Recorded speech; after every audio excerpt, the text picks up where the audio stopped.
and your sports network. Yeah, I've been closer to Jesus before. So can you help me out? Oh, can you help me out? Am I on my own? Am I on my own? Or can you help me out? Am I on my own? Am I on my own? Or can you help me out? Can you help me out? I've been scared to look at my soul.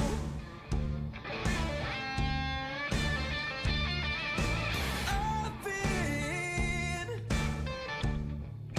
afraid I would follow alone.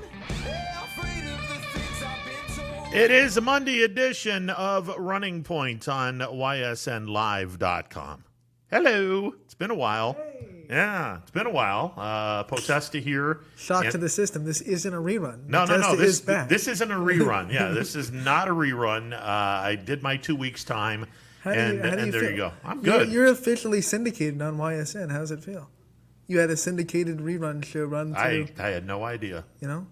I'm in syndication. Well, so does that mean I get royalties? No. It just Okay. means that you've been talking about Seinfeld for so long that we finally figured that we'd syndicate you like Seinfeld. I wonder if I have the ratings of Seinfeld in syndication.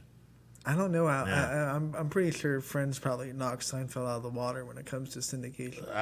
Yeah, 'Cause probably. they're on everywhere. Yeah, this is true. No, this is true. Not as good a show, but they're on everywhere. Well, they I think they ran longer, right? 10 seasons for Friends. I think a couple of seasons longer. Yeah. And then, well, the all those guys could have stopped at Friends and been set for life because of the royalties they make. Oh from gosh, yeah, syndication. yeah, Some of them did. Some of them I haven't even heard from after Friends. yeah. There you go.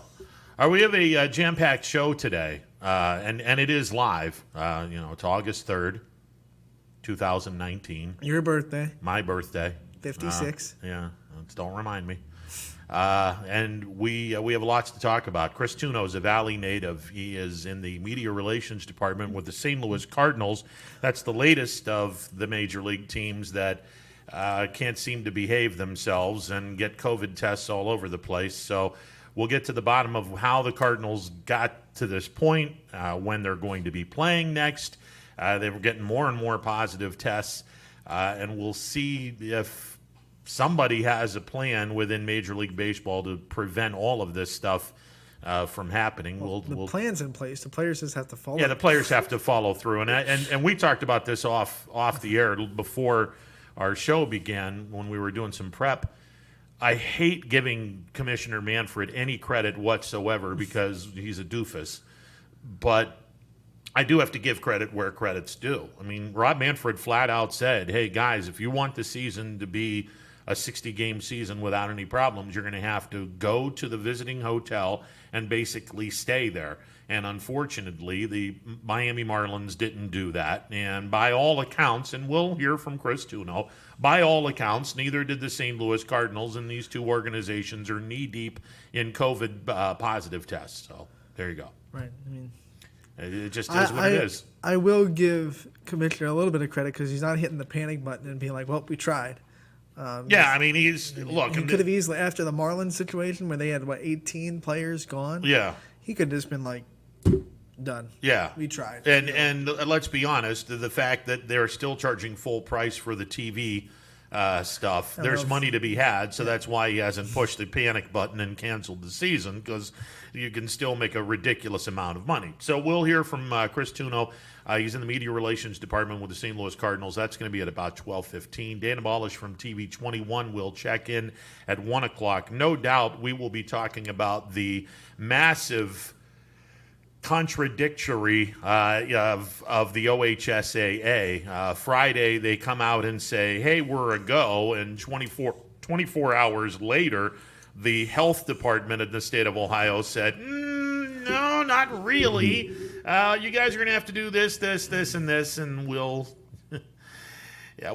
talk with Dana about this. The questions are a lot more frequent now, which I didn't think that was possible. But the state of Ohio has just completely screwed everything up to the point where the OHSAA looks like a spineless organization thanks to Governor DeWine and the state of Ohio. And it's funny because a couple of days ago it didn't feel like that. It felt No. like oh man, the OHSA is stepping up. Yeah, they They're stepped saying, up. We're doing this, and now all of a sudden we're like, well, and the state of Ohio stepped back and said, "No, your role and shut your mouth." Right. So okay, so we're back to square one. Tom Callahan will talk pucks at 2:00. Pittsburgh was NHL upset by Montreal on Saturday night in a best-of-5 series, so they're down 1-0. Game 2 tonight in Toronto, and boy, the NHL they're doing everything. they're doing everything right. Now the million-dollar question is: are people going to notice that the NHL is doing everything right? It depends. I mean, the people that matter are going to, their fans are going to notice. But as far as I've watched the national sports media, they haven't been giving hockey too much attention because it's all been on basketball and, Sure. and baseball right now. So it feels it's terrible, but it feels like hockey's still taking a back seat, even though they feel like that.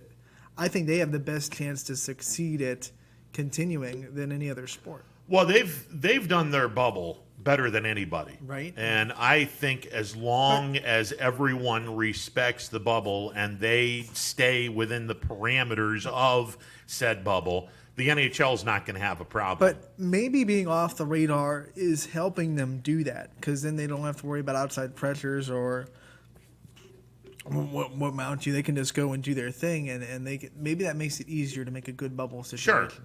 Well, and the other thing, and we'll talk with Tom Callahan about this, the obvious bounce back, because there are people that are annoyed at what Major League Baseball did the first weekend, what the NBA has done to this point, and what the NFL has done in the past, being either you're kneeling for the national anthem, you're doing things before the national anthem that some folks don't particularly care for, where the National Hockey League has pretty much been buttoned up and said, hey, we're going to do what we normally do, stand on your skates for the national anthem. Everyone's going to be minding their P's and Q's, and we're not going to have any social commentary with... That being said, that's I forget the player's name, the speech that he made during... It was he made the speech on the red carpet. I forget what player it was. I think he played for the green and red. I'm not good with hockey teams.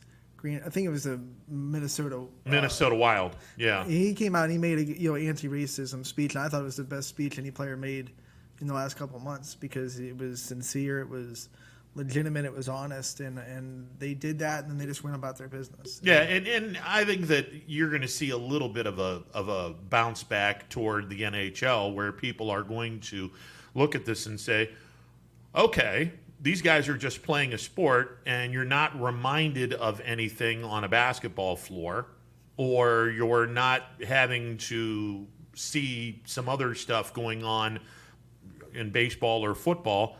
These guys are just actually playing a sport. Hey, let's invest our time in the National Hockey League. And what better time to invest time in the National Hockey League than in what I consider to be the best playoff format, and that's the National Hockey League playoffs. And look, I'm a baseball guy, but if someone were to sit back and tell me Game 7 of a Stanley Cup playoff or Game 7 of a baseball playoff, which one's more exciting, this ain't even close.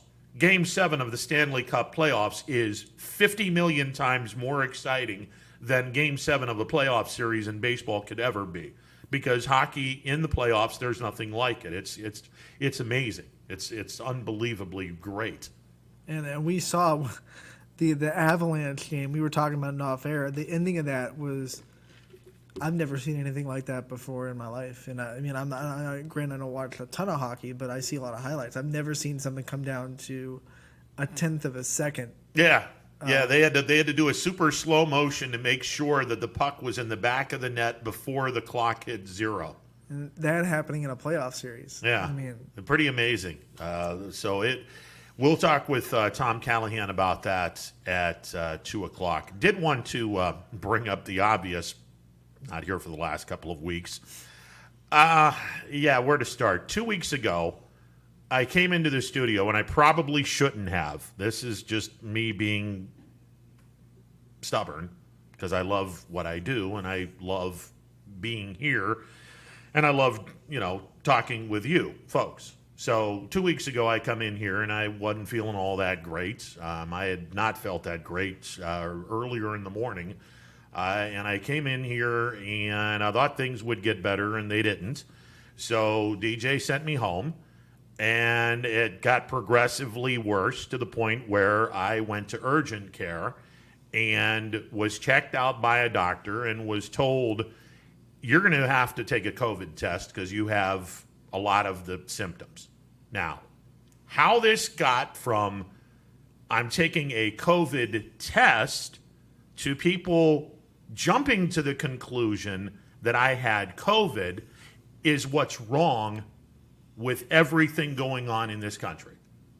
That is in essence what is wrong with everything going on with COVID in this country, because people think, well, someone said something, so it obviously has to be gospel that this person has COVID. It was not the furthest thing from the truth. I took the test the next morning. I had to wait until Friday, went through the proper precautions because, as everyone knows, I live with my elderly parents, and this was a nightmare scenario. So for 4 days until I was tested negative for COVID, for 4 days, I was in my bedroom. Door closed. I have a bathroom that's in my bedroom. My parents were nowhere near my bedroom. And I said, look, you guys are going to be healthy. You're going to be over on the 90% of the house. This 10% of the house, it's mine. You're not anywhere near my space because I don't want you to get sick, because I have no idea if I have COVID or not. So y'all are going to be over there. I'm going to be over here, and that's it. If I have to get something to eat, you can cook it, leave it on the floor, knock on my door, I'll grab the stuff, whatever. So for 4 days, we went and did that. Friday came around, and I tested negative. Now, I could have come back, but everyone wanted to say, well, he tested positive for COVID. I never tested positive for COVID. This pisses me off that people take this direction and automatically say, because he's going for a test, that means he has it. This is what is exactly wrong with this country. We have politicized every freaking thing about COVID. And there's a reason why this country is the only country in the civilized world that doesn't have a handle on COVID. Because y'all are politicizing every damn thing about this. Stop listening to the politics of all of this and start listening to the science of COVID. That's it. That's all I'm going to say. I am so sick and tired of people jumping to conclusions. I'm healthy. I'm good. I tested negative. All these people that sit back and go, oh, hey, Ron's got COVID. No, I don't. I never had COVID. I tested for it, but I never had it. And it bothers me that this company had to go through all kinds of shit because people said, well, he tested positive. I never did. And it bothers me to no end that this company had to go through what they went through because people were irresponsible enough to assume that I had something. This is what's wrong with our country right here. And it bothers me. All right, we're going to take a timeout. On the other end, we'll talk some baseball. I had to throw that out. Anthony's looking at me like, "Are you going to be okay?" Yeah, the floor is yours. I'm not trying to follow he's, that. He's looking at me like, "Don't kill me." All right, we're going to take a timeout. Chris Tuno is going to talk Cardinals baseball. He is a Valley native. He is in the media relations department, and the Cardinals are in the news, unfortunately, for all the wrong reasons. They're a pretty good baseball team. Unfortunately, we're not going to know how good they are for a couple of more days because people are testing positive for COVID. Unlike me, people are testing positive for COVID. All right, we're going to take a timeout. Back with more. Stick around. It is a Monday edition of Running Point on YSNLive.com. 21 Good evening, News. and thank you for joining us. Let's get right to our top More story experienced reporters A new Wilmington At restaurant. GM Lordstown, telling more local stories We'll look at baby efforts boy to is curb recovering from a broken. around our Good valley. afternoon. in Niles, We are one here in Triangle Valley Youngstown, right business. Because you expect important for everyone. No place like home. more local news. Then Mercer County before Court they become life-threatening. 21 News is our valley's #1 local news. Welcome home to a home made homier with Baird Brothers Fine Hardwoods.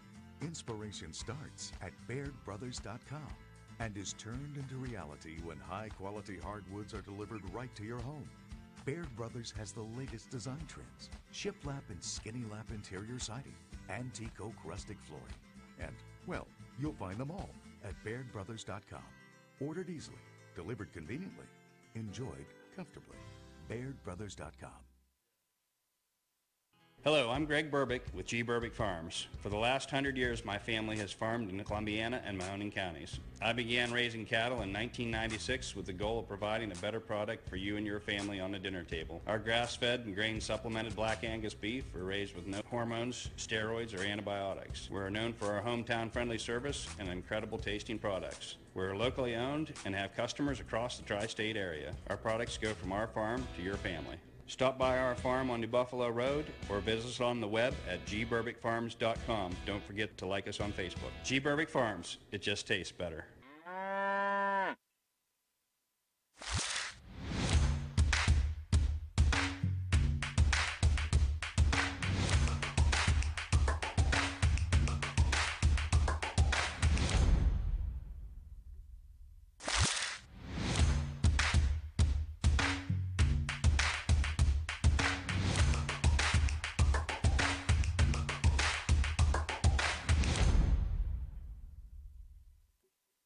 Welcome back to a Monday edition of Running Point on YSNLive.com. The MP Vivo Heating and Air Conditioning Hotline going to be open in just a bit. Right now, we're going to go to the hotline, the said MP Vivo Heating and Air Conditioning Hotline, where we bring in Valley native and a member of the St. Louis Cardinals Media Relations Department, Canfield grad Chris Tuno, joining us on the hotline. Chris, what's going on, brother? Oh, not much, Ron. We're just trying to get through a Major League Baseball season.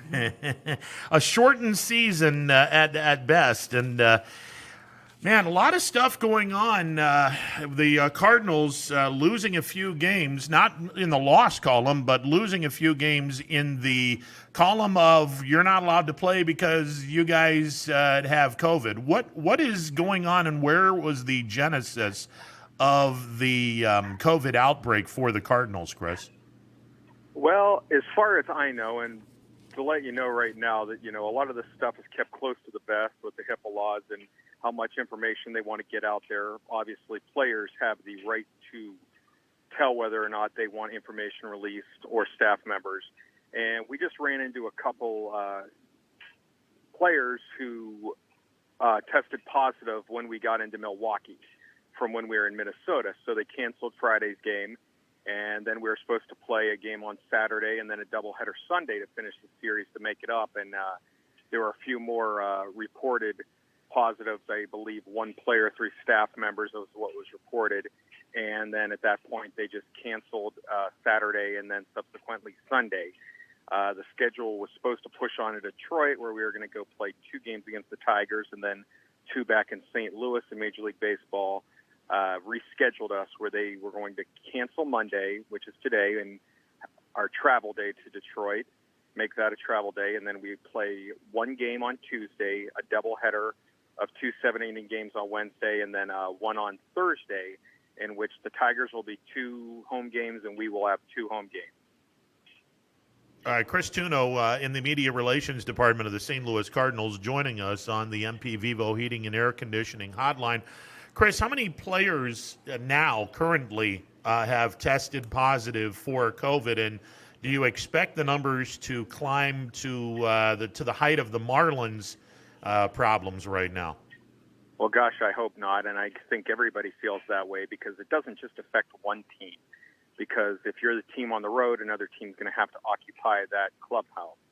You're dealing with hotels that now have to deal with it if you're on the road, and as well as any team you come in contact with. As far as a specific number, I don't have that information. I probably couldn't give it to you. Our general manager wouldn't want me to at that point. All I know is that if it's one too many at this point. There have been other teams that have had players, test positive. They go on the injured list. They keep playing. Was it the timing of these test results that caused the Cardinals games to stop, and it was the fact that it happened right when you got into Milwaukee? Was that what kind of caused the stop to your schedule? Because it wasn't a massive, overhaul of positive tests, but it was just the timing of it. Is that what kind of caused the stall in the schedule? Well, I know this. We went into Milwaukee lining up really good against the Brewers because we had Jack Flaherty and Adam Wainwright going up against them, who've been two of our best pitchers against the Brewers. So that really hurt us at the time. But when it comes to the safety, you just have to take all precautions. And I think that's where our organization, as well as Major League Baseball, wanted to go. I know when we were in St. Louis through summer camp, we went overboard as far as taking all precautions necessary. Major League Baseball, I'm not sure how much you guys know about the tier system of credentials. No, that's educate us on this one. Okay, so essentially Major League Baseball came back with 3 tiers of credentials. Tier 1 is your players, your field staff, and anybody who is on the field. Tier 2 is your media relations and your front office staff, clubhouse staff, traveling secretary. The Tier 1, you get 87. Tier 2, you get 38.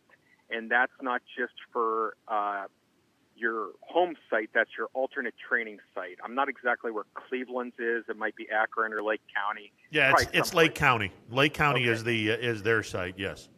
Ours is Springfield, Missouri, so we have people there. And then Tier 3 is the media, which would be like you, and other essential staff members who have to work on a game day, which I fall into. I was marked Tier 3, where I don't have any contact with Tier 1. I do not have any contacts with the players or the traveling staff, but I do have contact with our other PR people.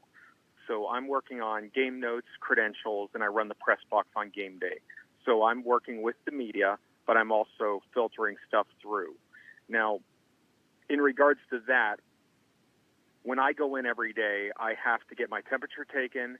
They scan my credential, and I have to go through a list of about 11 checkpoints that every day I have to click on this app, verifying that I have not had a temperature of this, I've not come into contact, I've not had shortness of breath, stuff like that that would make you a COVID target.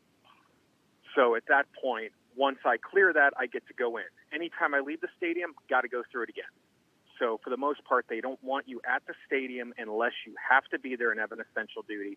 And then when you don't, get out and go home. And then use common sense when you're outside, wear masks, use hand sanitizer, don't go into crowds of people, that kind of stuff. Chris, bring us through a typical home game these days for the St. Louis Cardinals. I mean, you guys only played 5 games, but what is the protocol for dealing with the members of the media? Are they sitting well past 6 feet of each other? How do you guys go through with members of the media covering the games in St. Louis? Okay, so on a given day, I will get there usually 5 to 6 hours before first pitch, and I will start doing the game notes, and I will approve the credentials for the people who are getting into the stadium, which is the media. The broadcasters, television people, they have an entire different set. So we open the gates to our media 4 hours before. This allows the media to go up to the press box. Our press box normally seats 96, but now we've knocked that down to 32 socially distanced spots. So everybody's got 6 feet between them. And at that point, the media is allowed to set up, and they will have time to call into our Zoom calls. Now, each team in Major League Baseball has to provide what's known as what we call it a Zoom room, because Zoom's the program that we use, and then the coordinates for that Zoom room will be text, email, whichever. It will be communicated to the writers, whoever's also in the stadium, or you could be off-site. We have one Post-Dispatch columnist that his wife's pregnant, and he does not want to be anywhere near that, so he's calling in from home. And at that point, we will have a pregame. We'll have our manager available and usually the next day's starter and one player. And while that's going on, I will move from my office down to the credential window, and I'll give out the credentials to the media as they're coming in. And the media will be able to call into the Zoom room, and they will be able to interview. Now, these Zoom rooms are down next to the clubhouses, home and visitor. And then at that point, the PR people who are Tier 2 will be able to take the player and or coach to the locker room and to the Zoom room. After they play the game, we will have the coach and any player who was a very important part of that, as well as the starting pitcher. We make them available, and this will be going on. So it's that's really where we go during the game. I close up the window, and if we have to bring a credential down to somebody, we can. And then I'll run the press box, announcing pitching lines, warming up pitchers, statistics, and we will provide all of our information via our press box site, which is online, allowing media to check in. We do not print anything out for our media anymore. It's tough in a lot of ways for a everyday beat reporter, and St. Louis. I have said this way too many times, and it's the absolute truth. St. Louis is the best baseball city in all of Major League Baseball. It is a fantastic city. They love their baseball. They love their Cardinals. And for the folks that write stuff for the Post-Dispatch, which is the newspaper in St. Louis, I feel bad for all of the beat reporters because, their job is not only to cover the team, but to do some human interest story. And I guess my question is, in a 60-game season in which the media has hardly any relationship whatsoever except for the manager and the star of the game in Zoom. Let's say someone wants to do a human interest story on Yadier Molina. Is Molina available for that beat reporter if that beat reporter comes up to you and says, hey, I want to do a human interest story or a good piece on Yadier Molina. Am I able to get him via Zoom to do this? Ron, that's a great question and a great point, and that part of the game has really been diminished.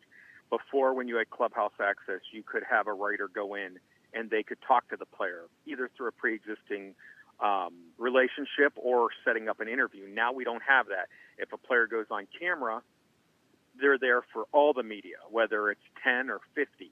You don't have that one-on-one time that you could have with a coach or a player. Now your Hall of Fame writer, like we have Rick Hummel in St. Louis, he was very good at getting that kind of stuff, and he could work a clubhouse and get 6 people to talk about one person, including the subject, and he would write a great article about it. Hummel was great. That's why he's in Cooperstown. Now, unless you have a pre-existing relationship with a player in their contact information, like a phone number, or you have an agent of a player who's willing to put them out there one-on-one, you're probably not going to get that anymore, and it's definitely affecting the game, and you can tell. The ones who do have the pre-existing relationships or national writers who have that, they're the ones who are getting ahead, and it shows. So this is such a fluid situation with the COVID-19, the protocols. Have any protocols changed since opening day, or have morphed into something else since opening day, since so much has happened in the last week and a half? Protocols have changed? No. That's a great point, though, that you made in terminology by saying it's a fluid situation, because it is. I mean, it changes every day, and we try to keep our media informed as best as possible. We try to schedule if we don't have a game like we've had the last couple of days, we brought our president of baseball operations, John Mozeliak, on Saturday night at 7 o'clock just to clear things up, because eventually you're going to get questions. And I talked to, I would say, about 9-10 national writers on a given day via text, and telling them, we don't know anything. We can't release anything. I'm not with the team. There's not much I can do at this time. Now, granted, most of it's people saying, are you okay? But as far as your terminology of fluid situation, it is, because you don't know what's coming next. Have we changed anything in protocols as far as how we do things? Not at this time, other than when we kept the team in the hotel for 3 straight days. Chris Tuno with the Media Relations Department with the St. Louis Cardinals joining us on the MP Vivo Heating and Air Conditioning Hotline. Chris, a couple more things before we let you go. Obviously, the Cardinals are one of the more supported baseball teams throughout Major League Baseball. They're consistently in the top 5 year after year in attendance, and having lived an hour and change away from St. Louis and gone to a number of Cardinals games, I can attest to the just great relationship that the fan base has with the baseball team. How weird and eerie is it for you to see an empty Busch Stadium whenever the Cardinals are playing games at home? It's very strange, but of course we have Ballpark Village across the street, and they've made some seating areas like bar tops where the people can actually sit up there and watch the game. Now, granted, they're 600 feet away from home plate, but they have that opportunity to purchase tickets up there at the restaurant. And I noticed Wrigley Field rooftops have that for the Cubs. So you have a few teams that are able to get a little bit of baseball in there. But, yeah, it's very difficult. You have a fan base who lives their summers with Cardinals baseball. And we also have a very good fan base with the defending Stanley Cup champion, St. Louis Blues, and they're playing in front of no people now, and they're bubble up in Canada. And I know the fan base really wanted to get involved in that too. I mean, they had a really good run last year, and I never saw St. Louis like that. Primarily, usually a baseball town, but it became a hockey town real fast. Chris, before we let you go, obviously Major League Baseball, 60-game season. The commissioner wanted a bubble similar to what the NHL and the NBA are doing. The Players Association said no. Do we expect more outbreaks between now and the end of the season, or is this going to be it and everyone minds their P's and Q's in the hotel, stays in the hotel, and everyone gets a little bit more educated when it comes to dealing with COVID? I think what happened in the first 2 weekends was a very good sign to everybody to stay in your hotel, be careful, don't go out. You know, if that happens, you're going to miss games. You're going to end up playing double headers. We could be getting closer to that point where it does get shut down. And I think that's scary enough for the players because they want to play a season. They want to get paid. They want to play the game, and they seem to be enjoying it. You look at it, it's a kid's game. They're still acting like kids out there. They're having fun. I mean, it's just I honestly feel that if they can get this season in, it will be a victory, and then you can restart. Will there be other cases? Based on just the numbers, I don't know how it can't. You hope it doesn't, but you got to imagine that something somewhere is going to sneak in. I mean, you hear stories about people who said, from day one, I've quarantined, I haven't gone outside, I haven't been, and I still got it. So nobody really knows how much access this virus can have. Obviously, a bubble would be a great thing, but based on how baseball is, it's going to be very difficult. Even if you were in Florida or Arizona, there's still a lot of space, a lot of hotels that you have to take care of to get those players. Our travel party is 58. I mean, that's a lot of people that you're moving from city to city. And you just look at it, and it's hard to tell players to stay inside and just not do anything, although on Twitter, Adam Wainwright kind of put up a little golf trick shot video on his, which was very entertaining this week. But you can't expect the guys to just do that the whole time. They need to play. They need to get out there. And even if it's in front of no fans, it's good for the game. That's really as much as I can say. Hey, both of us have been in minor league baseball. How about this for a blast from the past with Manfred saying, hey, by the way, the doubleheaders are now going to be 7 innings. First thing that came into my mind was, good Lord, we're back to doing minor league baseball stuff. And I don't have a problem with 7-inning doubleheaders. It's been that way in minor league baseball forever and a day. Now, the extra inning rules I'm not too thrilled with. I understand why they're doing it, but the 7-inning rule, hey, the kids that went through the minor leagues, that are major leaguers now, they experienced it in the minor leagues. It's not that big of a deal. Yeah, I'm very much a traditionalist as far as baseball, so I like to see pitchers hitting. I think you should earn your way on in extra innings, especially if a team's got a bullpen set that mops right through it. 7-inning games, yeah, I'd rather see 9, but you look at a guy like Trevor Bauer, he probably was mouth-watering to throw 7 innings for a shutout yesterday. But I was telling a friend of mine the other day, I used to umpire fast-pitch softball, and one of the reasons why that rule is very effective in that sport is the fact that all the girls there know how to bunt, and it's a very big part of their game. So moving a runner over, knocking it in, it's a very big part of their game, where there are guys in Major League Baseball with 40, 48 home runs. You're not going to say, hey, move the runner over. They're there to say, no, I can hit him in. I can knock him in. Let's go for the big inning. So I don't know. We'll just have to get through this season, count it for what it is, and hope that next year everything's back to normal. Hey, hopefully, whatever that is. Hopefully you guys catch fire as soon as you start playing again. Catch fire, catch the Cubs, win the Central Division, and make a deep run in the postseason. Yeah. Well, having expanded playoff teams kind of will help that. That'll be very interesting to watch. Yeah, no doubt, and it'll be a lot of fun. The best of 3. I mean, if you're stacked in the top of the rotation, you should be in a pretty good position to win a best of 3 series. And Lord knows, Flaherty and Wainwright, those are 2 pretty good pitchers. So if the Cardinals get into the field of 8 in the National League, first round shouldn't be a problem. Oh, I mean, yeah, Jack's a great big game pitcher. Oh, my Lano's goodness. been there. But, I mean, I watched that Cleveland game the other night where Bieber just mowed through the Twins. I mean, they couldn't hit it and they couldn't lay off it. I think Cleveland's got a really good setup for a 3-game series. Yeah, the only problem is Cleveland doesn't know how to hit the ball yet. And I don't know if you saw the social media thing. I threw out a Canfield Fair reference. I said, Tribe offense, please report to the Big Rock. Your pitching staff is waiting. Hey, maybe it was just a rough 3 games for him. Who knows? Well, may things change in Cincinnati.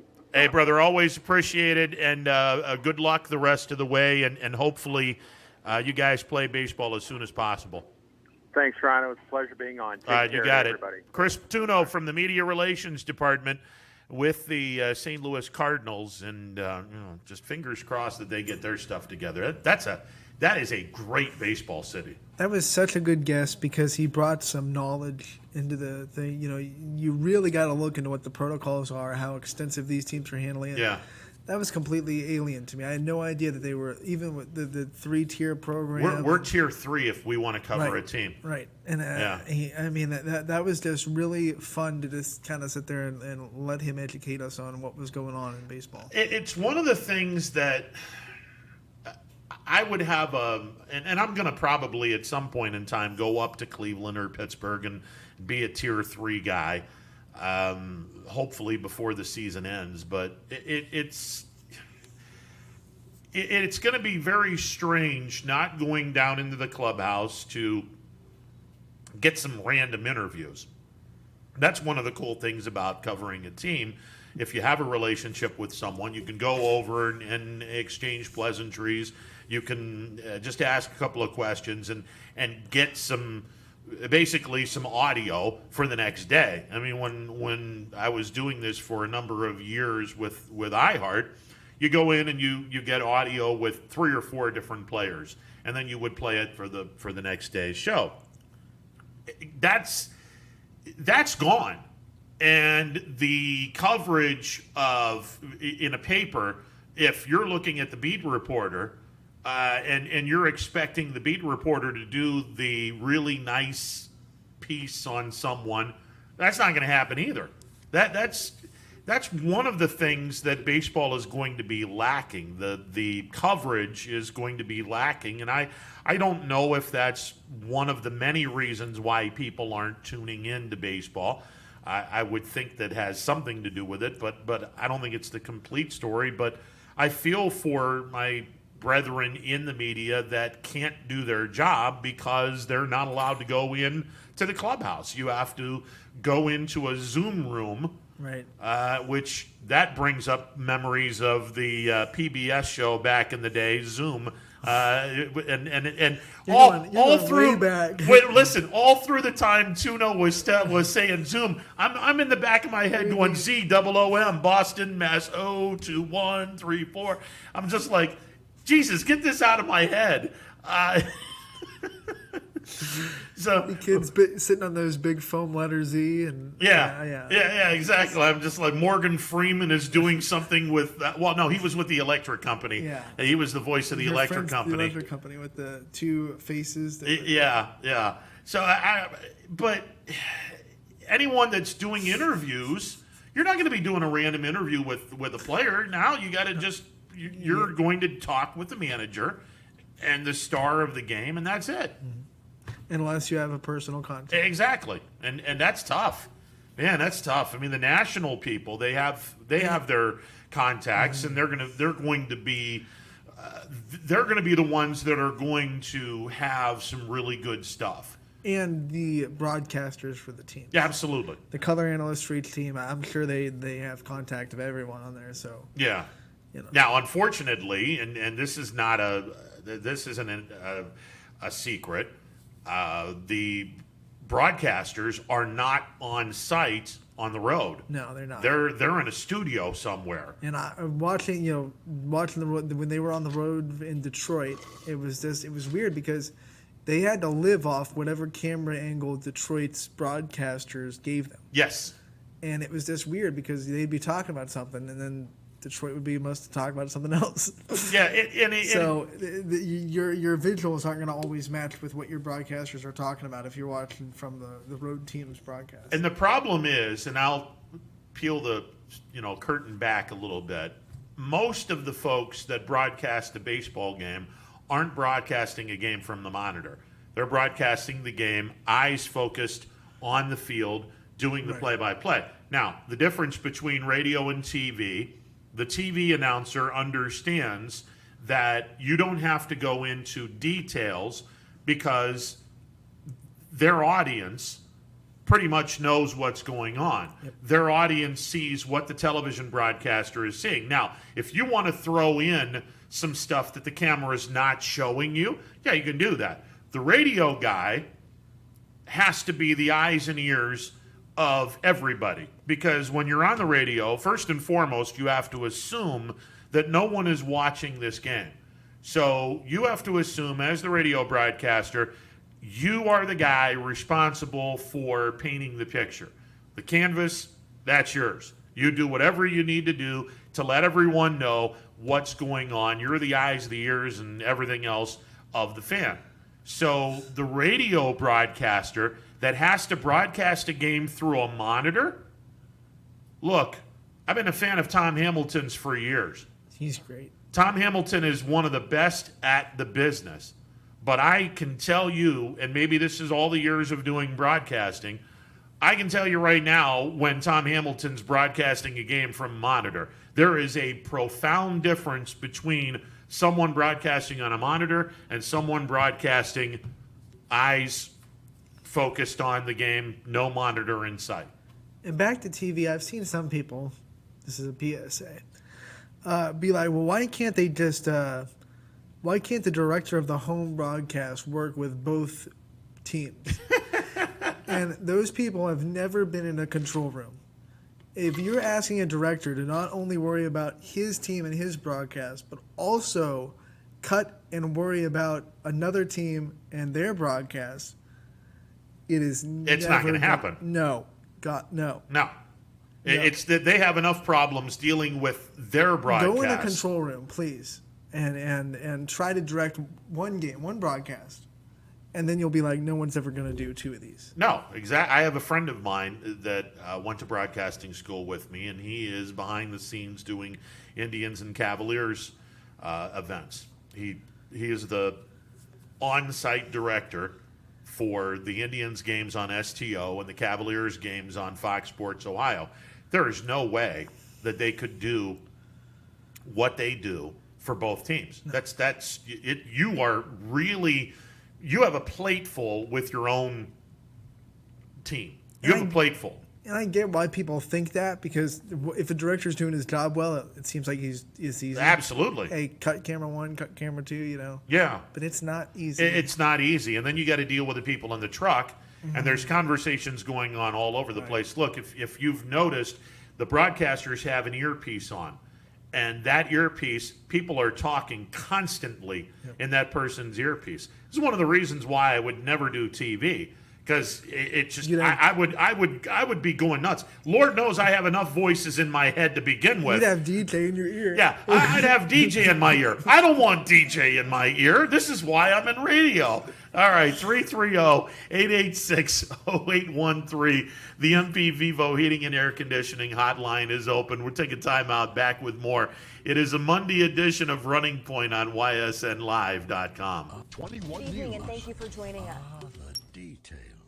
Baird Brothers Fine Hardwoods is one fine ride. Perfect cornering, superb handling, sporty and stylish, power to spare, plus awesome mileage. Yeah, jaw-droppingly beautiful lines and well appointed with luxurious trim. Put more oomph in your life and start beholding the molding. Find your home's fine hardwood at BairdBrothers.com.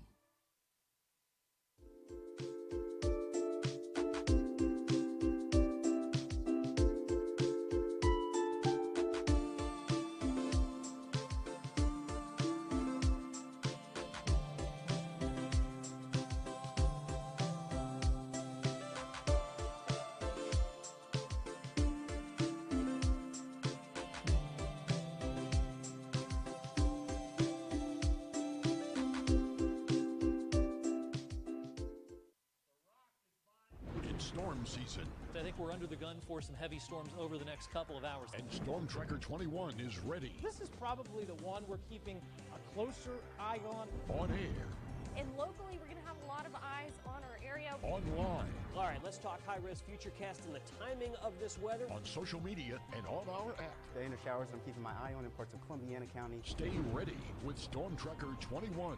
The severe weather threat now through around sunset this evening. Hi everyone, this is DJ Yoakley with Your Sports Network. We appreciate your support of YSN and welcome you to the YSN family. Our broadcast streams are brought to you live at no cost to you by sponsors that are local to this community. Without the vision and generosity of our sponsors and partners, we would not be able to bring this game to you today. So please support the great businesses and leaders that are making this game possible. And if you're a business in need of great advertising and sponsorship opportunities, feel free to head over to our site for more information on the right fit for you. We are local, we are loyal, and we are live. We are YSN. It is a Monday edition of Running Point on YSNLive.com. Ron Potesta with you alongside Anthony Hartwig. Good to be back here. Yeah, it's good to be seen. In your Victory Tiger Sunday red, you know. Yeah, Victory Tiger Red. Haven't had a lot of victories to speak of if you're an Indians fan. God, Well, this offense is they're awful. 5-4, right? 5-5 now. 5-5. Yeah. They just ran into the Twins, and the Twins are playing really well right now. They dropped 3 out of 4 to Minnesota. A couple of things. But they looked really well going into that series. No, they did. I mean, they really did. They did. Their starters are electric, all of them. But their offense is awful. In the Minnesota series, it was good in it was good in one game in Kansas City. Yeah. And it was good in the Chicago series.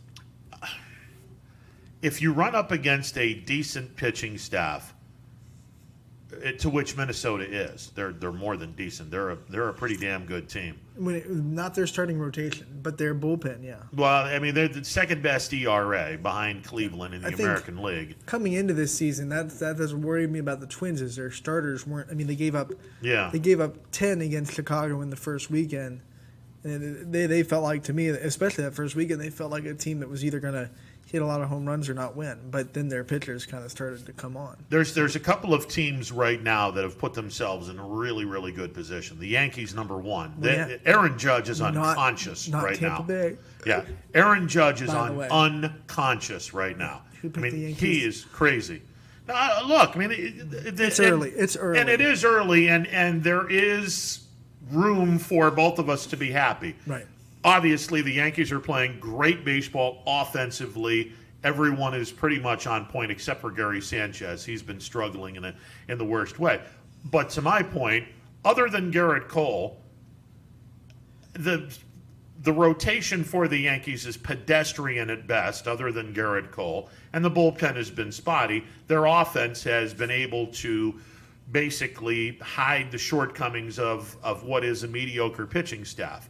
Minnesota's the more complete team because not only can they bludgeon you with their bats, they've become a pretty damn good pitching staff. And the one team that, actually two teams that I would consider to say, you better pick it up or you're going to bury yourselves, my Tampa Bay Rays. They're 4-5. And 4-6. 4-6. And the Indians are 5-5. You're a sixth of the way through the season. This isn't one of those marathons. Now you got to pick it up and let's go to town here. The Indians will be fine. No matter, I don't think, I haven't seen anything from the White Sox yet that says that they're going to beat out the Indians for second place in the Central. No, so it's going to come down to Twins and Indians. I mean, yeah, I think the Indians are kind of, I don't want to say locked, but they're pretty good when you look at postseason play. And Detroit has done a pretty nice job. Detroit and Chicago Detroit both. is mashing. I think they're leading the league in home runs. They were dead last in home runs last year. Now they still hit 149, and that was last, which is whoa. But Detroit, their offense has looked very impressive. If Detroit's offense and Kansas City's pitching would ever to get together, this would be the class of the American League Central. The thing about Kansas City is two of their starters started the season on the COVID list. Yes. So they had two starters, and then they were just bullpen games for 3 games. So they've struggled. But now their starters are coming back. I'm hoping their pitching kind of gets some consistency because the games that their starters have started, they've pitched really well. Games where their bullpen, like the last game in Cleveland, it gets rough. But the first 2 games in Cleveland, we pitched really well. I'm trying to figure out which offense is more pathetic, the Indians' offense or the Pirates' offense, because both of them are just horrible. It's Pittsburgh. I'm sorry, and it's not close. I mean, the Indians, they'll be fine. Their offense will be fine. I hope it is. You know, it's the one guy. Like I said, they just ran into Minnesota. Yeah, the one guy that I am now starting to wonder is Domingo Santana. When Tyler Naquin comes back, I'm going to be real curious how many at-bats Domingo Santana loses over this because he's had plenty of opportunities. With Naquin gone, you either come to the forefront and start playing decently or you're going to get kicked to the curb. Now, there's so many guys that should be kicked to the curb using that formula. Domingo Santana has been awful. Frenmil Reyes has been awful. Lindor has been awful. The only 2 guys that are worth anything right now is the top of the batting order in Cesar Hernandez and Jose Ramirez. Those are the only 2 guys that, to my point, are worth anything right now. The rest of this lineup is awful. Zimmer shows signs at times, and then he goes back to being what he's done for most of his career. I just get it together, guys, because you've wasted some really good pitching. Because this Indian starting rotation is absolutely incredible. I'm not hitting the panic button on the Indians' offense. Oh, neither am I. I just. You better. These next 10 games, you better do a little bit better than 5-4 or 5-5. Lindor has a curve because they put him down, and he's got to get used to third in the lineup. Yeah, and I think he will. I think he'll be fine. I would rather see him as a leadoff hitter if I was an Indians fan. Yeah, but you can't put Cesar Hernandez out of that order now. Put him at 9. I'm not taking Cesar Hernandez out of the leadoff spot. Put him at 9, and you have 2 leadoff spots. You have one in Lindor that's going to open the game with a pop. And then you have someone in the 9 spot that is a glorified leadoff hitter that can set the table. Yeah, but I'm not going to punish this guy for hitting over 300. I mean, it's seen as a punishment, but the 9 hitter can be just as effective as a leadoff hitter. I understand what you're saying. I just think it's time for Lindor to realize, hey, you're a middle of the lineup guy because you got pop in your bat, and we want you to drive in some runs with that pop in your bat. He's got take pop, care of it. But it's not the highlight of his offense. His highlight is just he's a good all-around hitter. Well, yeah. He can definitely hit a home run, but that's not like he's not a 45. Well, no, it's not just that. He hits high average, and he can drive the ball in the alleys and drive in runs. Good for a leadoff hitter. But it's also good for a middle of the lineup guy because if you want him up with guys on base to get think we've multiple RBIs. Missed a call by we got Dana Balish coming on at the top of the hour, Sorry. so that's what we're going to be doing. I'm willing to give these guys a pass. Now, having said that, you've got a sixth of the season is gone. Now, it's time for you to start playing baseball, because the next 10 games, after the next 10 games, you're a third of the way through the season. If you're Cleveland, okay, I understand you're in a crappy division, and there's a better than average chance you're going to finish in second place because you're better than Detroit, Chicago, and Kansas City. I wouldn't be assuming any of this stuff. If I'm Cleveland and I take another 5-5 record and I'm 10-10, a third of the way through the season, I'm not happy. I'm not happy with this in any way, shape, or form. It's time for them to start waking up and hitting the ball. And look, everyone to a man is trying to do something that is impossible to do. Everyone goes to the plate trying to hit an 8-run homer. Well, we saw you're not allowed to do that. You're not able to do that. Our guest brought up a really good point. The international tiebreaker rules. We saw the Indians' approach versus what you should do in international tiebreaker. The one extra inning game they had, where the Royals came up, they executed, they moved them over, and they popped them in. Get them on, get them over, get them in. Came up and they said, we're going to hit these guys in. Yeah. Didn't work. It didn't work. 2 strikeouts. Exactly. Now you can say what you want about the extra inning rule. I think it sucks. It's fair, but it's fair. Both teams are having a runner at second base to begin the inning. You can say it's a bad rule, but it's a fair rule. It's a fair rule because both teams have this. Exactly. So it's who executes better? Do you want to move the guy over to third base and then bring him in? I've said this. You don't necessarily have to bunt him. If you got a left-handed batter up, pull the ball onto the right side of the infield, ground ball to the right side, move him to third base, and you get the batter, and you get the runner at third in on a sacrifice fly. You don't even have to get a hit to win the game. Royals Kansas City did that. Kansas City did it. You don't have to get a hit to get the guy in. And that's move him from second to third, and he'll score on a wild pitch, pass ball, or a sac fly. Right. You don't need to have a hit. And the Indians were set up because I think their leadoff hitter walked. Yeah. So they had first and second. Yeah, first and second with nobody out. And then Cesar struck out. There you go. Cesar struck out, Ramirez struck out, and Lindor struck out. Boom. And that was it. That was the ball game. So look, the rule is terrible, but shut up already. It's fair because both teams Here's have the thing, though, Ron. You said the 7-inning doubleheader was fine with you because it's been in the minor leagues. It's been in the minor leagues. So has the international tiebreaker. I get that. So you can't say that the here's the problem. The international rule in extra innings was instituted last year. There's not a lot of Major League Baseball players that were in the minor leagues as of 2019. Well, I think the international tiebreaker rule might be here to stay. It better not be. It might be here to stay. They might say, hey, it's in the minor leagues now. Yeah. People are going to get used to it, and we're going to keep it. This would be one of the many things wrong with baseball because that rule sucks. And I understand you. For this year, I understand why they're doing it. I get why they're doing it. By the way, they're not going to do it in the playoffs, which... That's because you're not under time constraint in the playoffs. And that's they're going to play regular baseball in the playoffs. So that pretty much tells me the importance of that stupid rule. The 7-inning doubleheaders, again, it falls in line with the extra inning rules. We're trying to save people's pitching staffs. That's why we're doing this. You want to do it in 2020, that's great. Come 2021, assuming we have a 162-game season, these two rules had better not be anywhere near gospel. Because if they are, then Major League Baseball has a serious problem. If we have 60 games and we have no games that go above 11 innings, it might be here to stay. Because that's the goal. To get rid of hope not. To get rid of those 13, 14, 15 I understand that, but that's part of baseball. That's part of baseball. It's just this rule is god-awful in a 162-game season. In a 60-game season, I get it. I understand it. Don't agree with it, but I understand why you're doing it.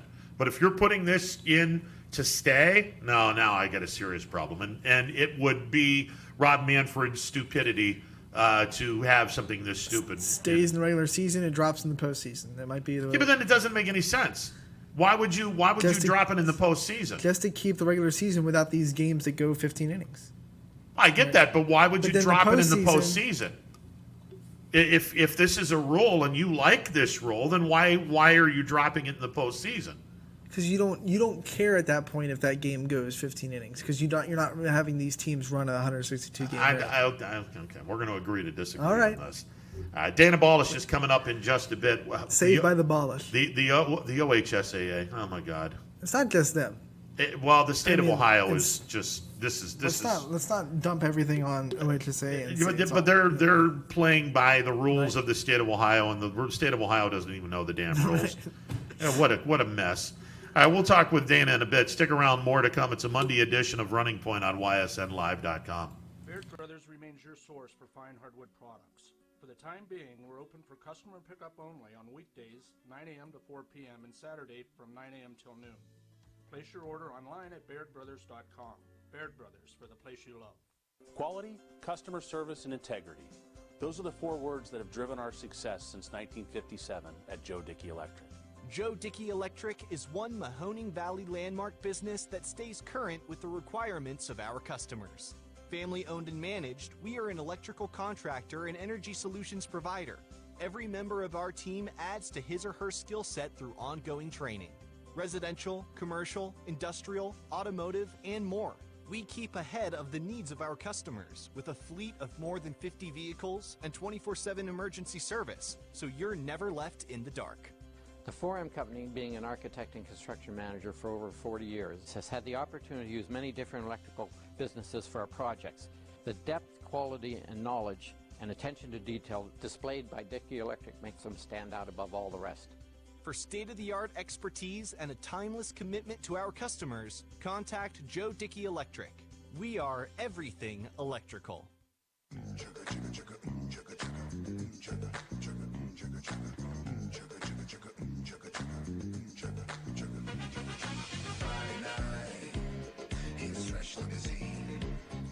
feeling pretty good about myself, living the dream. Platform shoes, strutting down the street. It's gonna get hot in here. I hope you can handle the heat. Over the years, you watched us grow, and as we've grown, so has the Myers Family Insurance team. Thanks to all of you who have trusted our families to help you with your Medicare needs. Myers Family Insurance looks forward to helping you now for years to come. So call our family today and remind them how cute we are. Myers Family Insurance continues to be the area's resource for all your Medicare and retirement needs. Call today, 330-286-3044. It is a Monday edition of Running Point on YSNLive.com. This is an example of how getting old sucks. So Dana tells me yesterday, hey, not able to do the segment today. Yeah, completely forgot. So 56, no Dana today. 56. Yeah. In about 5 years, I'll be like, what did I have for breakfast today?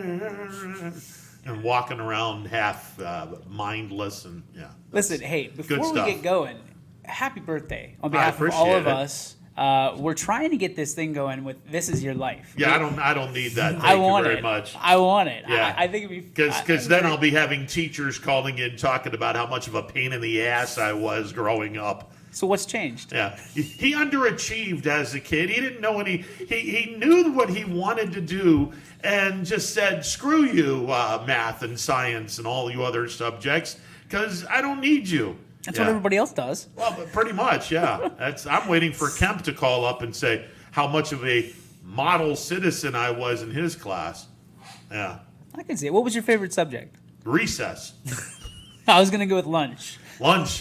Recess. I led the Potesta family in progress reports. Okay. Yeah. Oh, I had all kinds of stuff coming to my parents. What, you only got a progress report if what? You had progress? Oh no, I had progress reports if things were going sideways. There's a lack of progress report. We never had. I mean, for us, it was you got a progress report regardless. No. The only way you got a progress report growing up in Leetonia is if you were screwing up, and for the longest time, sarcasm here for people that are going to take me for my word, which clearly you people do all the time. This is strictly sarcasm. All growing up in school, I thought D stood for dandy. So just don't put that out on social media. No, those are the people. Because everyone's going to look at me and go, "Oh, hey, you thought D stood for D." Okay. Next thing you know, you'll be responsible for all the D's in Leetonia High Yeah, School. there you go. I'll be responsible for all those people that don't know how to study. If one kid on the basketball team gets a D, it's your fault. You taught him that. Bad influence. Well, no, I'm not going to go There's there. no D's in Leetonia except for Ron Podesta. Listen, I'm not going to go there. I'm not going to go there. Let's go to the phone lines instead. You're on YSNLive.com. What's going on? This is Champ Summers reporting for duty, sir. What's up, brother? I tell you what, you were gone. They had to call it the Cavalry, the Army, the Navy, the Air Force. It was tough, but they managed. Well, I'm surprised the Coast Guard wasn't brought in, but they cleaned up pretty well around here, so they did something right. We cleaned up well until Anthony came back and spilled an entire Mountain Dew 3 seconds after entering.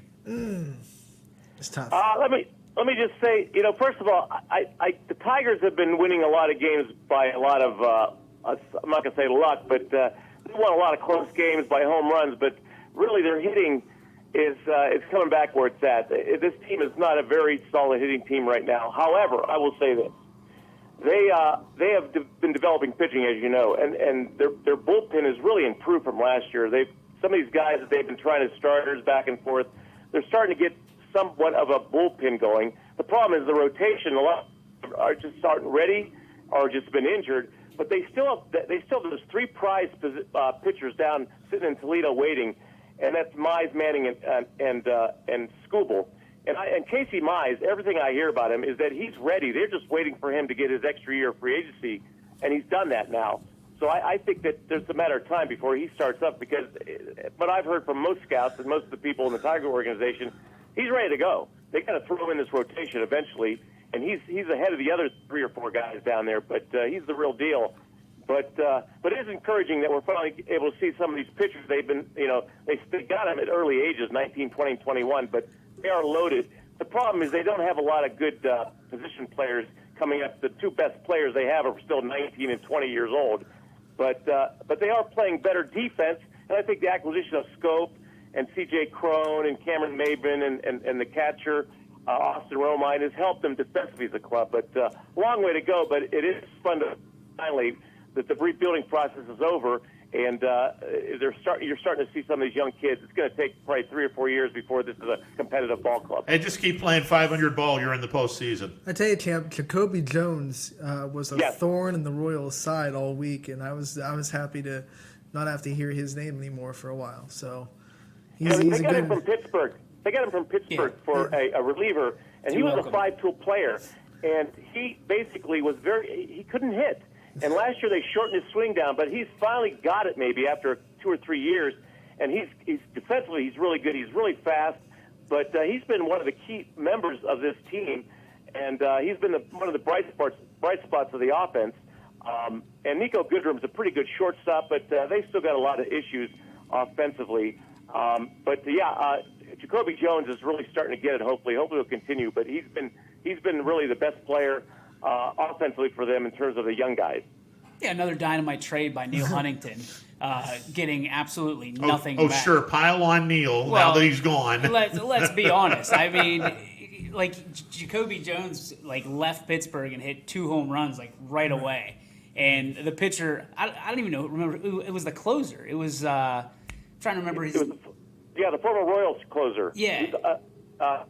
For his name specifically, but I think he's still pitching it, maybe or not. But yeah, right. It was a typical deal at that time. I think Jones was at the time a Double-A player only too when they acquired him. Yeah, and they put him up. He got a cup of coffee in the big leagues, and he was an exciting player. And right now the Pirates could use him. They could use him or Austin Meadows or Glasnow or basically any of the top tier prospects they traded, especially not knowing where Mitch Keller is after his injury.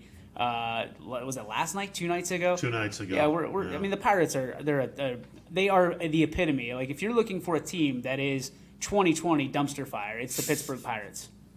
Yeah, but the good news is they get to be the number 1 pick in the draft if this continues to.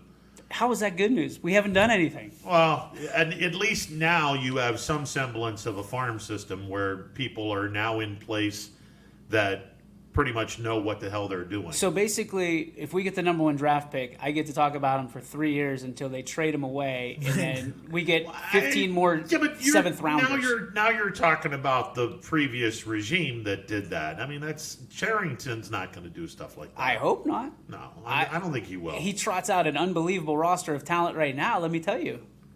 Was it Phil? I don't even know. I just know him as Phil because like his last name, like it's who the hell is this guy? Yeah. Like it is like watching Major League with Pirates uniforms. This guy's dead. Cross him off then. Well, I would advise you hang on because this is where the Tigers were at 3 years ago. And matter of fact, after this season, they only have one person under contract after this season, and that's Miguel Cabrera. That's and it. Their payroll was close to $200 million. It's not over it. So they've gutted this thing. They had to. But now it's time to sit back and like I said, all these prospects, how many are going to stick? That's the question. But they got some guys, especially pitchers, that look really, really good. Champ, do you hope that the Tigers don't do well so they can keep some of that talent? I mean, like, honestly.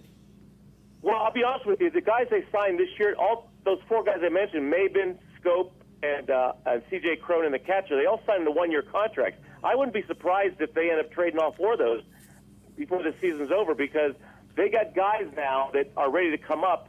And even though these are veteran players, I like Scope a lot. I thought he was an underrated player. He's also a very good defensive player. Cronin was hitting homers like crazy, but he's cooled down a little bit. And but I wouldn't be surprised if they continue to just trade these. These are 1-year contracts, and I'd rather see them keep going with the future now because it's right now. If you're a small market to mid market team like Detroit, I would consider them maybe a mid market to small market, even though they've been as a high market team for years, spending all that money. If you want to get pitching, you got to develop in your organization because they're too expensive to go out and buy. If you want to go out and get players, get the position players. They seem to be cheaper, and you don't seem to have to give up as much in a trade.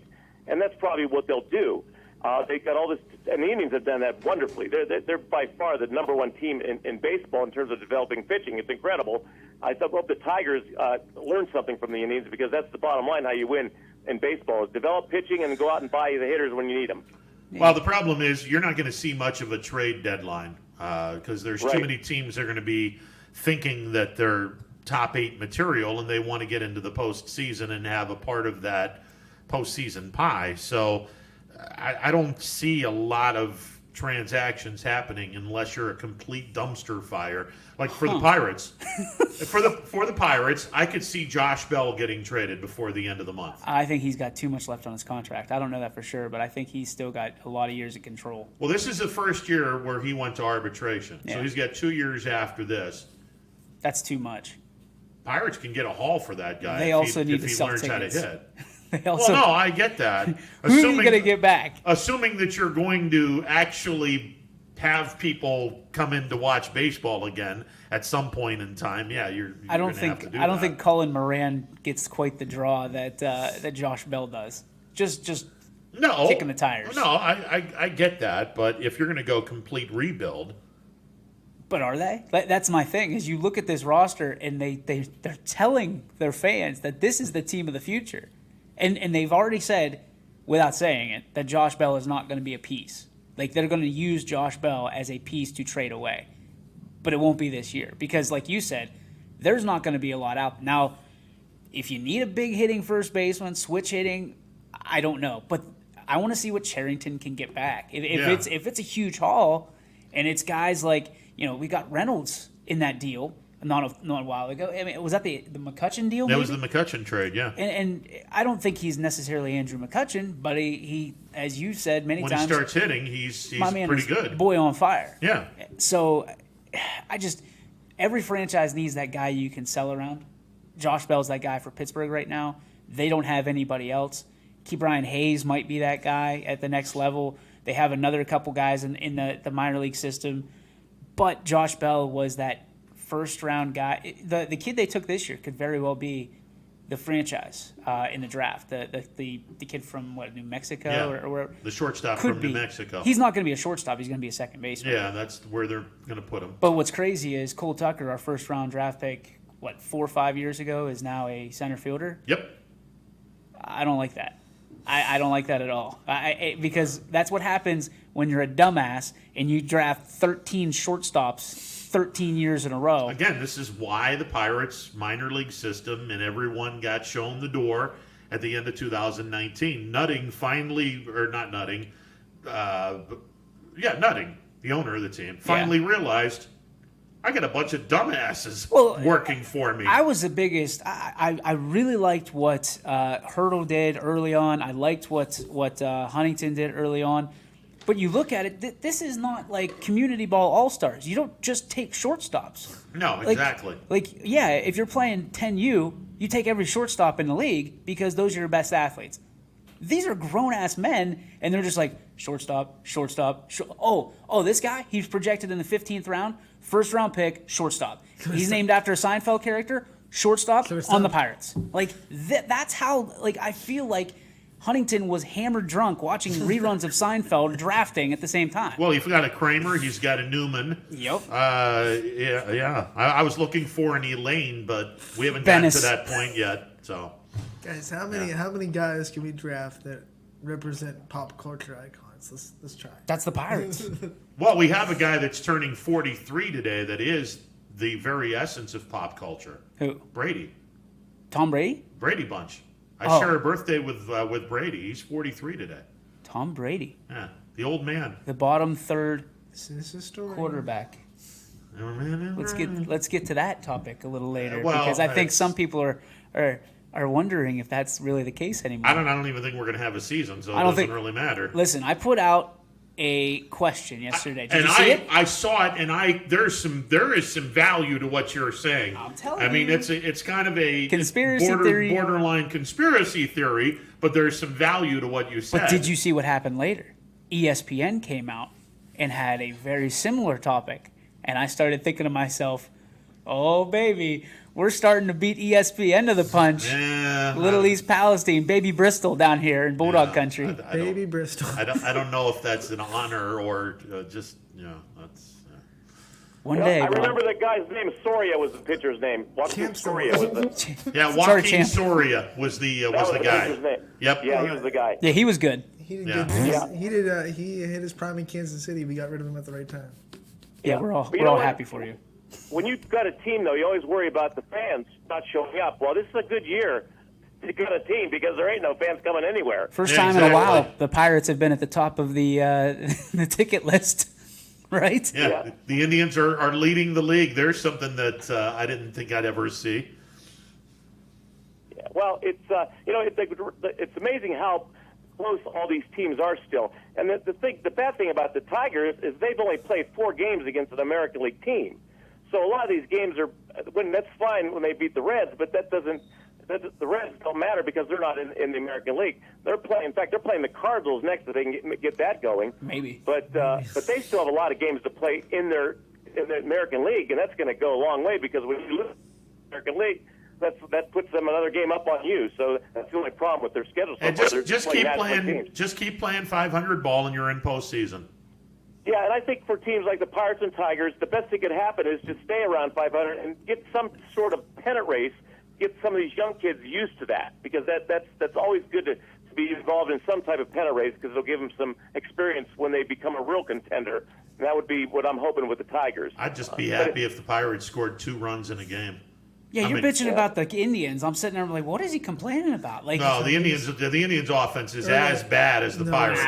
No, it's not. And that's why he said, I don't know which one's in worse shape. And I said, it's the Pirates, and it's not even close. Yeah. And Champ's got a great point. Like, we've only been I guess we've been playing National League teams too, so there's no comparison. But you look at, like, the Cubs.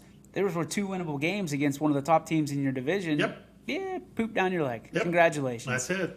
Congratulations. So, Cubs are 7-2, and I mean the teams that are off to a great start, and we mentioned this. If you're off to a great start, you have put yourself in a position. If you don't crap on yourselves, you'll be in postseason. How about Baltimore? Baltimore's a fun story.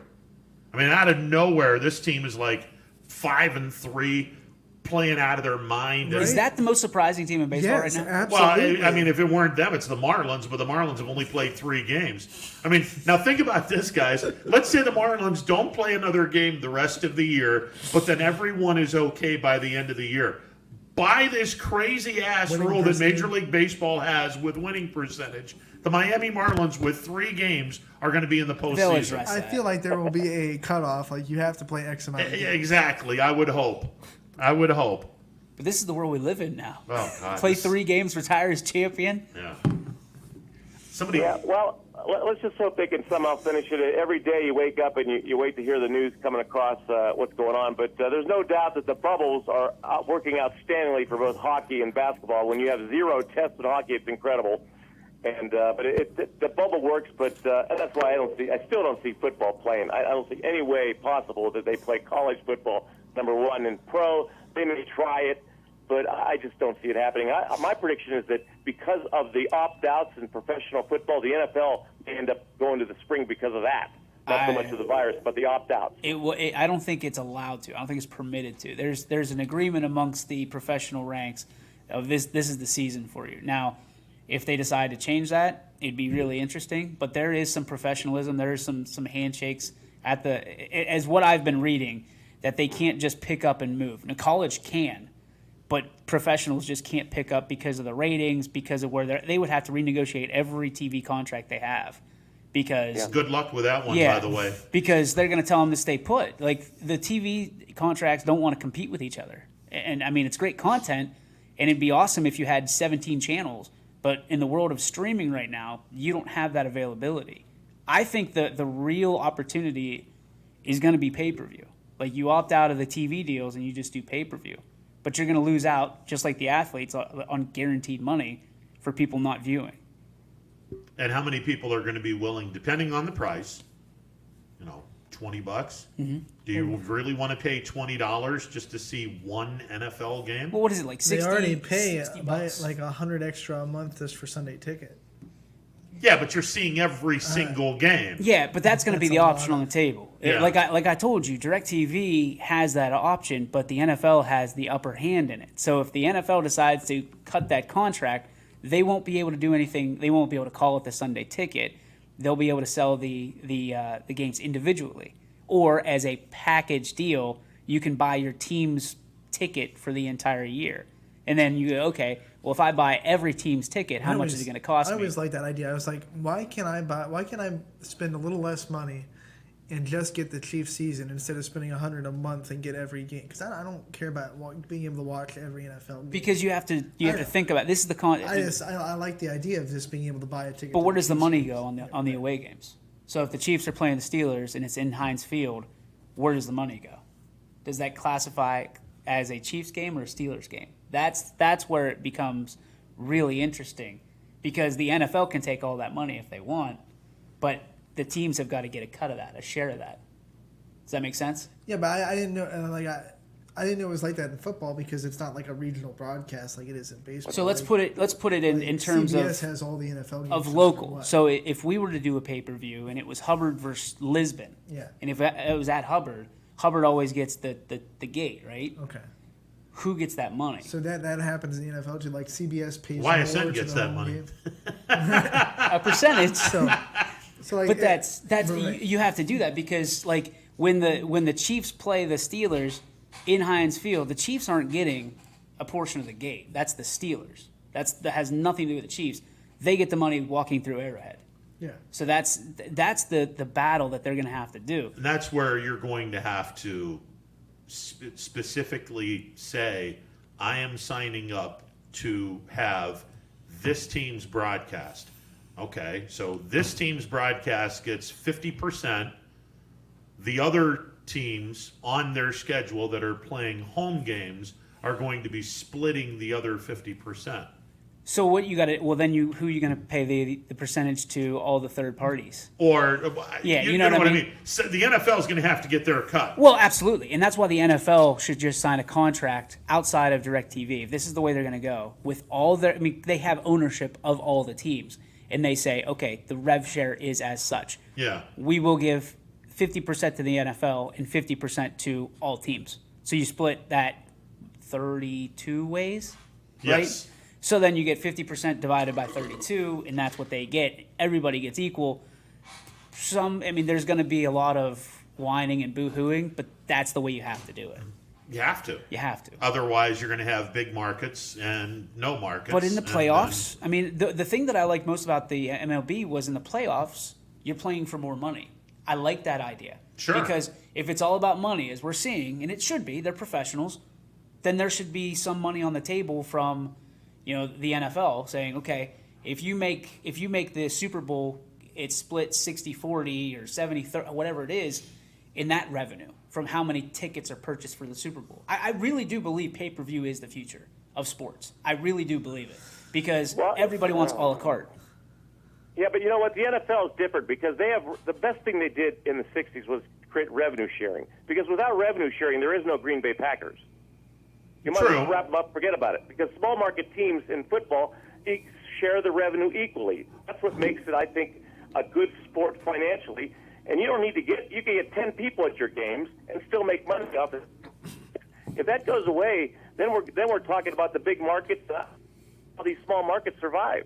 Yeah, and it's easy to do the National Football League where everyone's going to have a game because you're going to be on TV, whether it's regionally or if your team is really good, more eyes are going to be on you. But it's easy to do that because it's only one day a week, so all of the games are broadcast nationally. It just depends on how good your team is to how many eyeballs you have.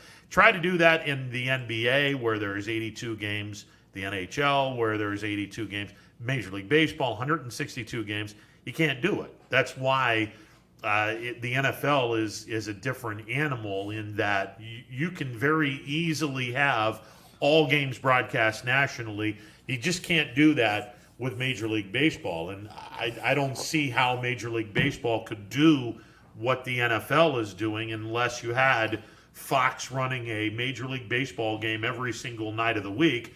They'd love it, but their contract would be in the ridiculous range where I don't think a national television entity would look at Major League Baseball and say, oh, yeah, we're on board with this. They'd look at this and go, no, we're not going to spend that much money for people not to see the sport nearly as much as the National Football League. Are you talking about like Fox, like the regular Fox channel, or Fox Sports? No, the regular Fox channel. They would never buy into never that. do that. Well, and it's not because of the reasons you're saying. It's because they want the casual viewer. Like if there's the St. Louis Cardinals versus the Pittsburgh Pirates on a Wednesday night on Fox, you are going to get minimal ratings because you're going to get Pittsburgh, St. Louis, and any fan, like just casual fan of those teams, not even the other 28 teams. So why would they give up American Idol or whatever it is? Sure. And those unbelievable ratings and sponsorships and advertising for a crap game. Because if it's 8-1 in the top of the ninth, nobody's watching. And that's the problem with sports. It's a blessing and a curse. It's double-edged sword, where it's great because you don't know what's going to happen. It's terrible because you don't know what's going to happen, because the ratings can go up and go down just as fast. Yeah, and obviously football is a more watched, a better entertainment value according to the fans. I don't necessarily agree with it. It's a television sport, is what it is. And baseball is not. Baseball is not, has never been, and never will be. Basketball is a television sport. Hockey's becoming one now that we have the modern technology to keep up with the puck. Well, yeah, because you have different camera angles. Yeah. Like you used to have one camera at mid center ice, and you just go back and forth, and then you have one. Now we have cameras that are actually in like the rink. You know what I mean? Very cool stuff. And I've watched 3 NBA games since it started. Since was it Thursday? The camera is changing their game, and baseball is missing out because it's the same garbage. Camera angles, Like I think it's cool that each stadium has a camera angle specific to their stadium, but they need to add more. They need a next level thing, whatever it is, to utilize that. I mean, listen, Red Zone changed the way that people watch football, because you'll just watch Red Zone all day. Well, if you're a fantasy football owner, it's huge. Absolutely. But listen, even from the ADD generation like myself, if you're just like, I'll have the Steelers on one TV and Red Zone on the next, because you don't have to change a channel. They do it for you. So you just got to worry about the Steelers, and you look up and you go, oh man, look at this. That is the way the NFL has progressed with technology. Yeah, now try to do that in Major League Baseball. How do you do it? With can't. runners in scoring position, you automatically go to that game? You could, but then not everybody scores in the red zone either. Exactly. It's apples to oranges. But baseball needs something like that, and the closest they've been so far is every time there's a no hitter or a perfect game, you see it on MLB TV. Yeah. So it's okay, but how often do we get those? We don't. I like MLB. If MLB, the MLB network, could isolate, and everybody's clamoring for the microphones and the next level. If the MLB network could take that and just have it be isolated to them and not Fox, and they can do that, that would be a win for them. Because I would watch the MLB network constantly. Well, I mean, if you took a page from the NFL's version of the Excitement Channel, for lack of a better term, and you went to different games. Hey, let's go to Dodger Stadium. Padres have runners at second and third. Manny Machado's up facing Clayton Kershaw. One pitch in, bang, let's go to Milwaukee. Cardinals and the Brewers. Brewers have the bases loaded. This is what's going on. First pitch, nothing happening. Back to Los Angeles. Next pitch, nothing happening. Boom, back to the... I'd be in heaven.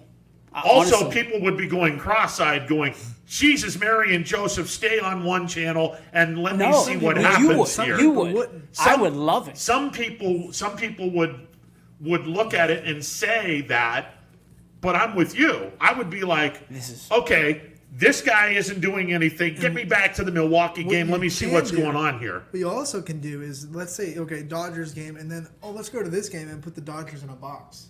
You could do that too. You can, but you have to be careful with that because the more boxes that you put, because you have a sponsorship panel, you have a box up here, then you can't see the actual game that they're talking about. And then you got Bobby Brady and Cindy Brady fighting for airtime, and nobody wants to see that. Nobody wants to see that. George Glass. Bobby, get back in the garage. I'll close with this fact. When I was growing up, I was a baseball fan, football fan. My friend was a big baseball. We always couldn't figure out why football had the NFL films with the narration and the sounds and the miking of the coaches and the music and we just watched that. And why baseball never did that? Now they're starting to do it now when you see World Series where you hear like the coaches, managers coming out talking, miking up the players. I think baseball is way far behind football, and the reason why is because the Sabo, the guy that started this, was a Hollywood guy. He knew how to take something and sensationalize it like it was on a theater stage. Baseball could never figure that out. They're way behind in promoting their game, and why they could never do that. Now, I see the World Series now where they have the coaches mic'd up and you hear some of the players talking. I think that's what baseball needed to do a long time ago. They just never did it because they didn't have the guy that the NFL had in the Sabo, the father and son team, which did a fantastic job of promoting that sport. Unbelievable. Well, and they walked into that. They lucked into that because, and I talked with Steve before he passed away. And Champ, thanks for the call. I appreciate it. Many years ago, Steve Sable was in Canton for something in the Hall of Fame, and I happened to be there, and we had a 10-minute sit down. Great guy. Yeah. And he was talking about how he and his father, Ed Sable, essentially approached the National Football League and said, hey, my dad has a home video and we would like to cover the 1960 National Football League championship game and basically show you guys what we can do. They said, yeah, no problem. Because back then, football was the redheaded stepchild of sports. They were so far behind baseball and basketball, it was crazy. So the NFL said, yeah, no problem. Have at it. Do what you got to do. And the Sables made a production, put some really cool music underneath it, just wowed the then commissioner, a very young Pete Rozelle, and Pete Rozelle being the person who understood the future of the game. He said, hey, you guys can do this as long as you want to. Just keep putting this together. The National Football League became the National Football League when Ed and Steve Sable were able to work their magic. And that's one of many reasons why the NFL has shot way past everyone, and they're now the envy of all sports. And to Champ's point, Major League Baseball trying to get them to do something. They're like a boat, like the Titanic, literally. You're trying to turn this boat around. You can't turn this boat around really fast because Major League Baseball is much like the Titanic. It goes really slow, and change comes really slow as well. If baseball were smart, you brought up the Sunday ticket, or the fashion of the portion of the Sunday ticket where Major League Baseball on the MLB network could take advantage of this. Major League Baseball could have also years and years and years ago had something similar to NFL films, and they didn't. They dropped the ball. And I think I'm going to let everybody in on a little secret of why the NFL has been successful with that and why the Sables were successful. Because it's literally right on the pillars of what we do here. And it's the closer you let people in to what you do, the more they feel invested. Exactly. And the more they feel like they're a part of the team. So if you mic up players, when we do level up, people buy into that because we take you places that you're not supposed to be. We take you on the field. We take you in the locker room. That's what the Sables did with the NFL. They took you on the field. You can hear coaches talking to players, the way that they talk to their players, good, bad, indifferent. You can hear players talking to each other. That's why everybody, when there's a mic'd up segment or I forget what ESPN call it, sound effects or whatever it is, people stop and they watch. Because if Ben Roethlisberger's up there, I want to hear how Ben Roethlisberger talks to Antonio Brown, how he talks to his running back, how Peyton Manning talks to his receivers. Austin Collie, there's a great story about that nobody would know about if they weren't mic'd up. And they do it safely a lot of times. There's been a couple of tragedies, I shouldn't say tragedies, just instances where players have gotten hurt from being mic'd up because there has to be a microphone on you somewhere, right? So they have it, and let's say you take a hit in the chest. Well, we've had, I forget who it was, a receiver got hit in the chest and punctured a lung because, or something along those lines, because he had a microphone on his chest. And they went to these giant, satellite-looking microphones that can catch you and I talking from New Waterford. Yeah. And clear as day. So the NFL does that a lot. Now, the problem with the NFL is much like the WWE. The NFL at that time needed a gimmick. Yep. They needed a Stone Cold Steve Austin. People don't remember Stone Cold was in the WCW, or I guess Steve Austin was in the WCW before he came over to the WWE, and all of a sudden they give him this Austin 316 gimmick, make him the badass that wants to beat up the boss, and he is loved because what? Everybody, I hope this isn't the truth, everybody wants to beat up their boss, right? So naturally you look at that and there's a connection, right? Anthony and I are looking at each other going, well, the commercial break is coming up. What do you, No, let's make that a pay-per-view. I'd like to make money off it if possible. But then you look at the WCW. The WCW is, and Ted Turner, ironically, is how baseball is, Major League Baseball. And Ted Turner owns the Braves.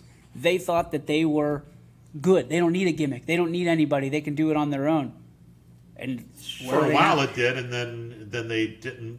Well, they had Hulk Hogan. Yeah, they had Kevin Nash. But they also didn't step up and follow suit with some of the things that WWE did. The edginess was gone. Yeah. They thought that they could win it with wrestling. They thought that, and not to make this a wrestling podcast, but you look at it, the similarities in any business are very, very similar. You either change with the times or you die. That's it. It's always forward. Neutral is backwards, right? So when people talk about us, why we're constantly pivoting and changing, I look at the NFL and I go, they're moving and changing because they're broadcasting to several different demographics, much like we are. Sure. And you've got to have something for everybody. Exactly. Or else you lose it. Exactly. So, and that's why Major League Baseball, I can try as I might, but my girlfriend, my wife, who was my girlfriend at the time. I was thinking for a second we had breaking news. Wait a minute. Wait a second here. She might not have to beat him up because. I think DJ's wife is now going to be ringside with a frying pan off the top rope. She when she was my girlfriend, she didn't like baseball at all. But when you explain it to her, she's like interested a little bit. And then you take, like my little girls don't. They could watch football all day because it's constant, back and forth, back and forth. Basketball's the same way. Baseball, they're not so much interested unless it's live, and then they love it. Like we went to Scene Park and they were in heaven because they get popcorn and they get to sit there. But that's the thing is baseball has not yet been able to reach those demographics because there's so much to learn from it. So, but the one concern that I've often had for Major League Baseball, and again, old people like their game. They don't like their game being interrupted. But the more I think about it, you don't have to have your game being interrupted. Anthony and I had a conversation earlier this hour where Major League Baseball for now, at least I hope for now, is dealing with the extra inning rule. Okay. 2020, extra inning rule. Okay, I can understand that. You put it in 2021 when early in the season, I'm not going to like that. The same thing with doubleheaders. Look, I was in minor league baseball. When I was doing minor league baseball games, 7-inning doubleheaders were a part of the culture. Wasn't it you the one to smack me when I said that 7-inning baseball should be where it's at? Didn't you want to, like, I feel like that happened. No, I hated 7 innings, but in doubleheaders, especially on getaway day, you understand. Yeah, 7-inning doubleheaders, that's part of the culture of minor league baseball. You don't want to screw around and... But what does that do to the statistics? That was your argument, if I believe Exactly. So. Now, in Major League Baseball, I would have a serious problem with that, except this year is a throwaway year. I mean, do whatever you want to do. It's a throwaway year. So, if you want to put a monkey at first base and have a hippo as the hitter and have signs like this, okay, go ahead and do it. But come 2021, Lord willing, we have a 162 game season. I don't want to see any of this crap. Well, I got news for you. You're going to see it. You're going to see it because if there's ways that players can make the same amount of money and do less work, we're seeing in the NBA and the NFL, they're going to do it. So that's just the era we live in now. So if players can get away with it and play 14 innings over 18 innings and get paid the same amount, no, I get that. It's gonna happen. Well, look, the whole point of this was as long as you don't screw the game up. But won't it screw the game up? No, I'm just saying from the standpoint of doing all the stuff that Major League Baseball should do. If you don't screw up the template that has been a success since day one in Major League Baseball, let the game sell itself. As long as you don't screw that template up, can you say I have no problems with all the stuff. So let me ask you baseball this. The way it is now is in a tailspin. So is it considered a But success baseball the still? way it is, it's not the game that's in a tailspin. So let me ask you this. Since you're the purist among all of us, I'm going to name some rule changes that we've had in the last few years, and you feel free to help out. Tell me where baseball crosses the line. Okay. A pitch, what is it, a pitch counter or a timing, or a pitch clock? They don't really enforce it, so. Well, I mean, it's there. It's there. They don't enforce it, so Okay. it's So- kind of irrelevant. Okay, pitch count. I don't have a problem with that, by the way. I mean, if a guy steps out of the batter's box and you have to readjust the clock, no big deal. Look, I mean, it's pretty obvious the game is slow, especially when guys aren't making contact. If you have to sit through a 4 or 5 pitch strikeout, that takes a lot of time. Okay. If a guy's throwing the ball nowhere near home plate and he's walking people, that takes a lot of time. Okay. If a ball is not being hit in play, that's taking an awful lot of time. Okay. So. Manager. Challenges? Challenges. Let's go with challenges. I mean, umpires aren't 100%. So now the aspect of it that I don't like. No. This is a yes or no. This is not a fence question. No, the aspect I don't like of it is now you've taken away from the entertainment value, and that's a manager losing his mind and going out and acting like a petulant child, because who doesn't want to see an Earl Weaver run out and stick his finger into the umpire's chest and rip a rule book up when the umpire says... I feel like it still happens, though. It doesn't happen as often. No, but I think it's a different way because the umpire, and you can tell me if I'm crazy on this, the umpire who makes a judgment call is proven wrong. and the manager holds that over his head for the rest of the game. Could be. Yeah. So then you go, hey, you biff this one up in the fourth. Yeah. There's a lot of bench jockeying. Yeah. More bench jockeying, less argument. Okay, so then confrontation. So let's look at the next rule, which is the bullpen rule. I hate that rule. Okay, Yeah. so that's where we cross the line. Yeah, that's one of the things where we're crossing the line. Universal designated hitter. Again, the DH has been a part of the fabric in Major League Baseball since 1973. I don't like the DH. Mm-hmm. I think that if you're going to be batting, you should be in the field.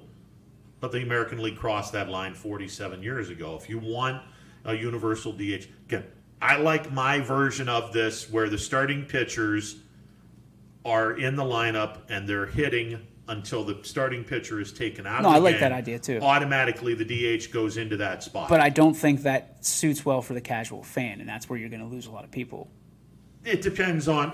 I understand where you're coming from because the National League people are going to be pissed that the pitchers are hitting. Mm-hmm. And the American League people are going to be pissed that the pitchers are hitting.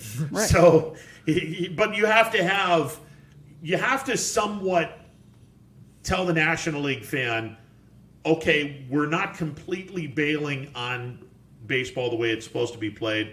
We're going to have a happy medium here. I play by the grandma rule, right? When we incorporate new things, how do I explain it to my grandma in the simplest way possible? But that's an easy way to explain it. When the starting pitcher leaves, the DH comes in. But a person who's never played baseball before, if this is picked up by a little league, you've got to figure out, okay, how does this work? And you know how communication is on the leagues that we cover right now.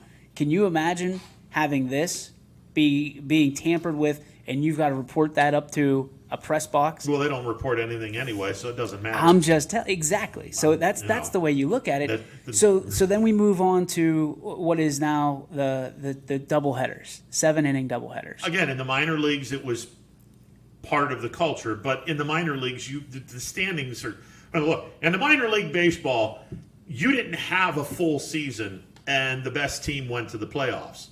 You had first half champion and second half champion, and those two teams would play each other. And they do that because guys would get called up where, what was it, all the years that our teams went to the postseason. If we won the first half, right, you first half champion. Four or five of our guys, because we were so good the first half, 4 or 5 of our guys went up to the next level. We didn't see them the rest of the year, so our team pretty much takes a hit. Yeah. We don't play that well in the second half. We get our ass kicked in the playoffs because we don't have a full, we don't have a full thing. It works in minor league baseball because you have guys going up and going down. And you're not trying to break any records in minor league baseball. Major League Baseball, you don't have another step up. All you have is a step down. So, and considering the fact the records are sacred in Major League Baseball, you can't do that. So you just can't. All of that being said, and that's probably a half maybe of the things that have been changed. Do you start to see that Major League Baseball is just taking the Band-Aid off one hair at a time for these purists like yourself? Whereas where I see it and I go, they're making moves, and all the purists they're keeping quiet because they're doing it one change at a time, as opposed to what the NFL does with the rules committee, and they change everything and they rip off the Band-Aid.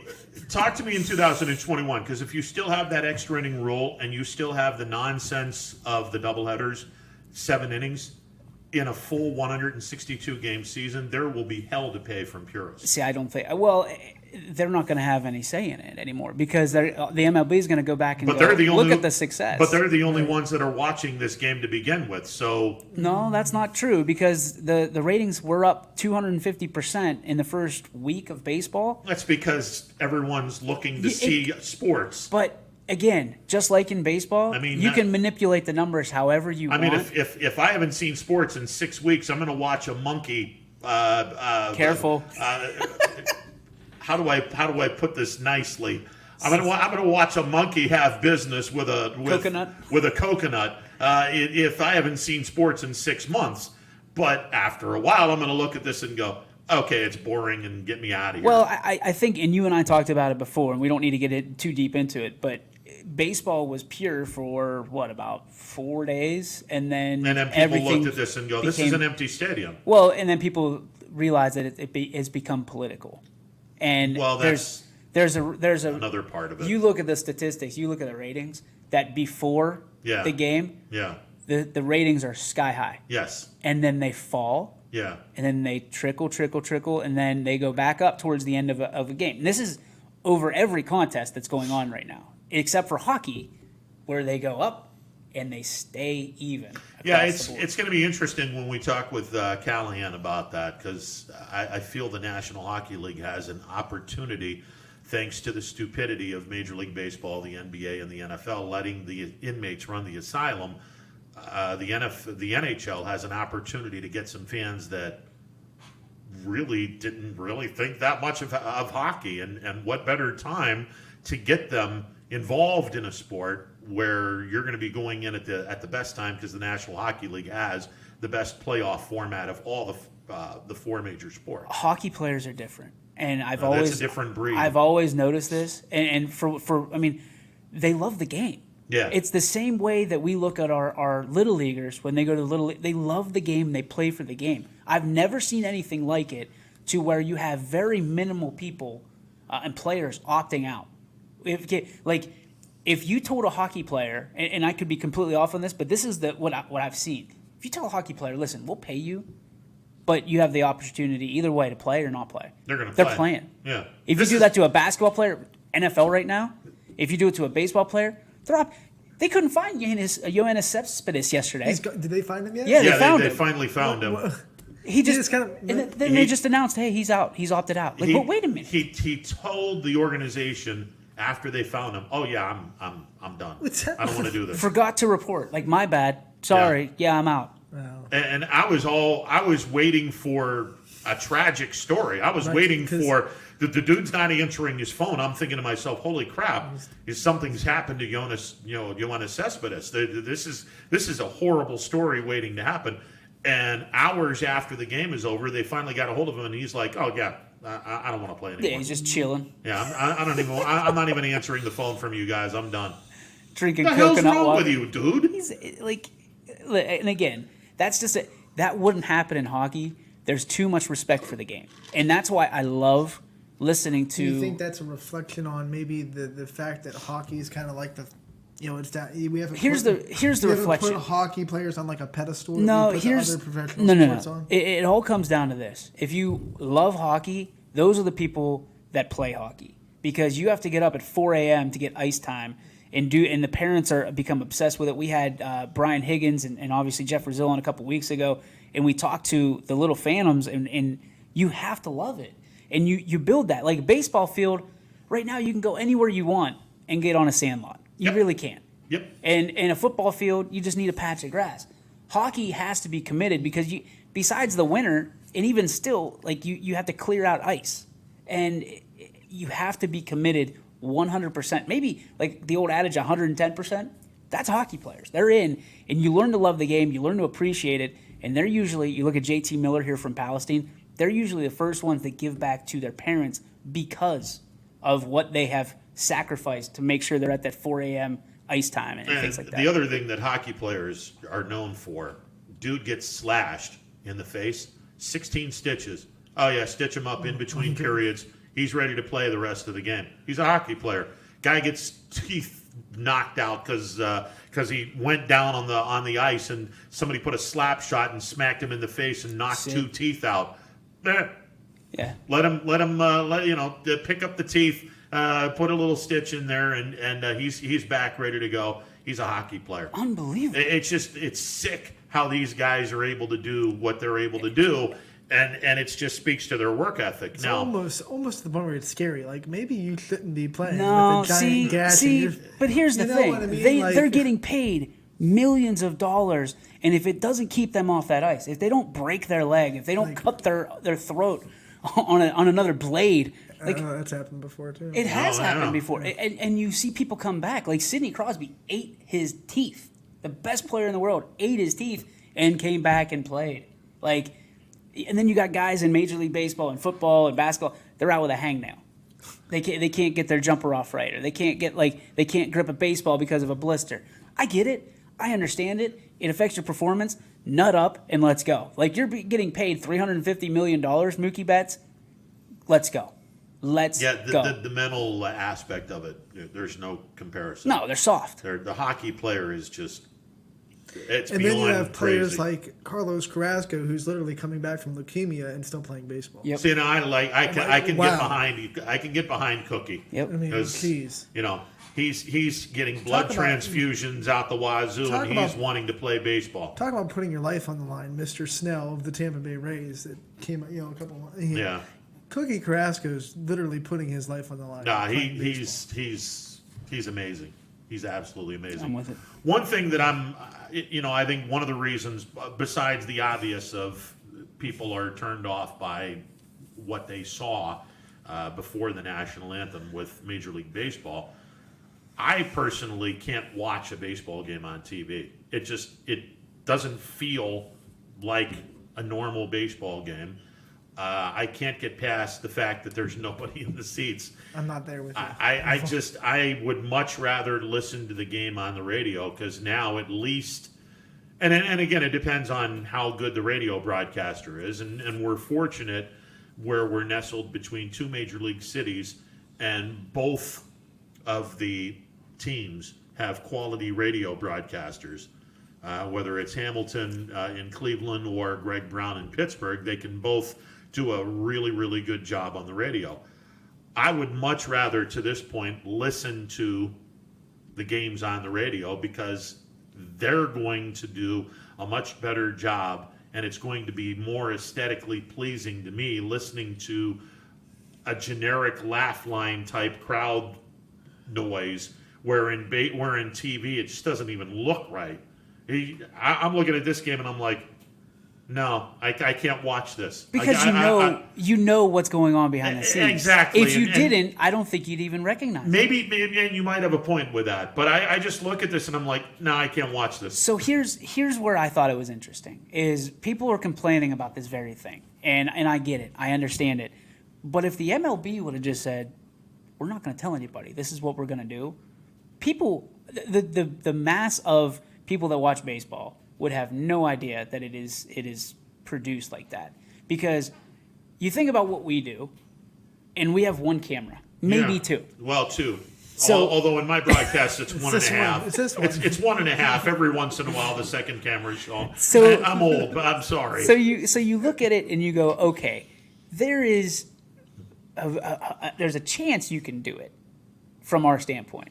But when you have 70 cameras or whatever the hell the major league stadiums have now, there's no difference. In many cases, what people don't realize is during the game, the announcers are watching the close-ups so they can basically illustrate what is being shown on the television. Yeah. So they've been doing this. They're just taking up space in the booth, in the TV booth.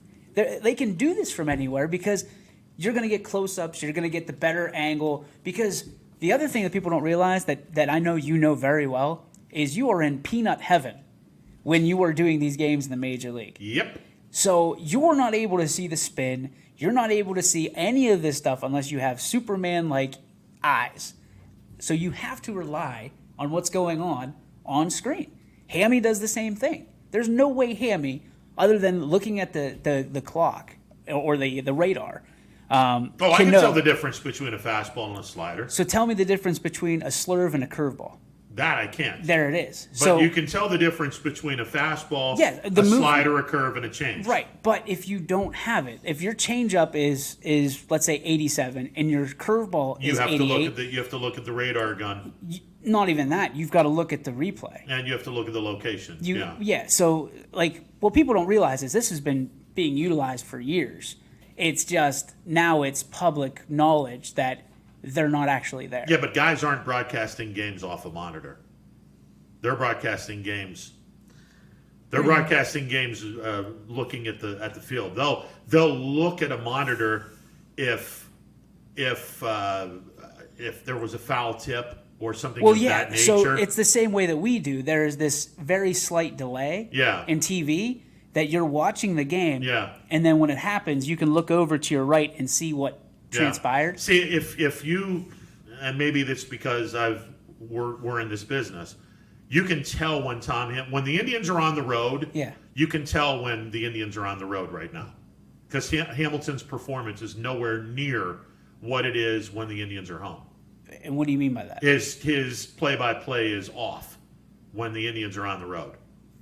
He's doing it completely on because monitor. he's doing it on a monitor. I haven't heard it, so. And he's when the normal radio guys are not broadcasting games on a monitor. They're watching the stuff going on. They're not using the monitor unless there's a replay or something of that nature. Most guys aren't using the monitor. So when you hear Hamilton do a game on the road, he has to go strictly from the monitor. Well, yeah. There's a big difference in the broadcasts. What's the difference though? Is it just like he's lost the balls and strikes? I've noticed that an awful lot because you're relying on somebody else. You're relying on someone else. You may not have that luxury of that little box where they're keeping track of the balls and strikes. I don't buy that because they can all just- have. You can still keep it yourself. You can You keep but it yourself you like can, you but do. that's difficult. Why? How? It is. Unless you're writing stuff down, that's difficult. You do it every single game. I'm relying on a scoreboard operator. But why do you have a scorecard then? I have a scorecard to let everyone know in the second or third at bat what the guy's done prior to the third at bat. So if the guy's 1 for 2, I can sit back and say on my score sheet, struck out and hit an RBI single to right field his last time up. So what? All you're keeping track of is what they I'm did. keeping track of what they've done. You're not keeping track of balls and strikes. I'm not keeping tracks of balls and strikes. Now, in my mind, I can pretty much decipher that. But then there are times if the scorekeeper's screwed up, you're going to be handicapped unless you know what's going on. Now, the other thing that I do is I have a clicker with me at all times because I'm keeping count of how many pitches a guy has thrown. And after an inning or so, or after a certain inning, I'll write down, okay, he threw 13 pitches in the first inning. So I know my starting point from the first inning is 13 pitches. So if this guy's up to 30 pitches, I know he's thrown 17 in this particular inning. Yeah, I get that, but I still think that technology could help out everyone we utilize and everyone absolutely. with Game Changer. Yeah, like this iScore thing. I get it. Why some people had to do it. I'm not going to say any names or say any organizations. I understand it, but Game Changer provides so much more for us, for fans, that they can keep with pitch count, with what happened during the at bats. Coaches are doing it anyway. Well, in the major leagues, you don't have to worry about having a clicker because the pitch count's always. Well, not just that, but you have an entire team of people that are doing that. That's why I don't buy into the he loses track of the balls and he might. I don't know, but it's always on the screen, always. It depends. It depends on a couple of things, and I, honestly, that comes into a trust factor as well. And like everything else, Hammy's on a curve, doing the games completely from a monitor. So it might have taken him a week to, how many times have the Indians been on the road? This just in Minnesota, right? Well, they were in Minnesota. So he's had 3 road games. Yeah. So it might take him a minute to. It's get different. used to doing. Can I just put this out there? I respect both of them. I respect every major league announcer. Yeah. Just do it. Like I would do it in a heartbeat. You would do it in a heartbeat. They all keep their own scoreboard. And they all keep their own scorebook. So that's the major league broadcasters all keep their own scorebook. I wouldn't touch it because I would be so entranced with doing stuff during the game. I try to be entertaining and informative during the game. Yeah. I can't do all 3 and run two cameras and do. That's why they're in the major leagues. They don't have to worry about the camera stuff. No. All they have to do is keep everyone informed of what's going on. No. So remember, I heard you talking about the guy feeding them the ear stuff. Yeah, that's TV happening. people. Right, but also they have radio people that are giving notes, and they have. You've seen it with YSU. They have all their information is provided to them. Well, through game notes, and then through people giving them notes. Absolutely. So I'm not like, again, they're the best of the best, but there are certain opportunities that they have that Joe Blow announcer at YSN doesn't have, because we're sitting there fumbling through on base percentage as the game goes along, because it's updating constantly on the website. Another thing about Game Changer, I mean, you can have your iPad right there, and you can look up everyone's season stats during the high school season. Yeah, so I mean, there's benefits to that, especially for us. Yeah. From an informational standpoint, like we call it infotainment what we do, because we have to fill in what we don't know with entertainment. So when you look at that from our standpoint, man, it is like when we just did the Boardman Community Baseball. We did the 10Us, the 12Us. We did the girls and the boys for 3 days last week. We didn't have any I didn't have any statistics at all. So you just have to make stuff up and hope it sticks. Like, just make it entertaining for people. The Class B is a little bit more informative because they have a website that we can look at their stats. You know, we have stories we can reference that are content on our page. All this stuff that we're adjusting on the fly. These major league clubs and the broadcasters, regardless, have so much information to use at their fingertips that they should be talking all the time. There should be no dead air. Where for us, sometimes there is, because you want dead air because you want to be able to have the ambiance of the crowd, and you want to be able to put a little bit of drama into it as well. Here's the one thing that even in minor league baseball, you have statistics. Yeah. You do your own game notes, unless you're Birmingham, then you have a media relations guy along with your broadcaster, and they get to be doing the game notes, and the broadcaster doesn't do anything except call for a game. Yeah, I'm calling you out, CB. Just saying. No, I'm joking. But the broadcasters in general have to have their own game notes. So they're going to do their own game notes. You have a template. You just update the template. Right. You throw some stuff out, put a couple of things in. It really isn't that big of a deal. But the statistical portion of it, you can go into, BAM, I think it is, or at least it was the last time I checked. And they'll give you stuff to print out. And the website has it too. And the website has, but nobody looks at the website. You have all this stuff printed out for you. If I go to a baseball game, under normal circumstances, now they're not printing anything out because of COVID, but under normal circumstances, if I go to a baseball game, I have game notes for the home team, I have game notes for the road team, and I have statistics provided by Major League Baseball, and it's all stapled. Home team notes, visiting team notes, statistics. And you have what guys hit against left-handed pitching, what guys hit against right-handed pitching. Yeah, all the stats. All that other stuff. So what a broadcaster does is he'll have his score sheet, which he keeps on himself. Writes down the starting lineup underneath, and I'm going to have to bring in the Bob Carpenter score sheet, which you guys looked at and thought I was nuts. When I had this paper. I just knew that there was no chance that you were going to be able to do that and all the other stuff that you had to do. Which, as it turns out, 60% of the time the camera work was good. 40% of the time camera work was crappy. I apologize. But under normal circumstances, you'd have the leadoff hitter, and you'd have enough room underneath where you could have his batting average, home runs, and RBIs for the season. Yeah. So you don't have to look at what is taped on the one side of the window. Yeah. You would have everyone's batting average, the statistics, the whole 9 yards. You tape that over there just in case there's a pinch hitter that comes into the game, or just in case a relief pitcher comes in.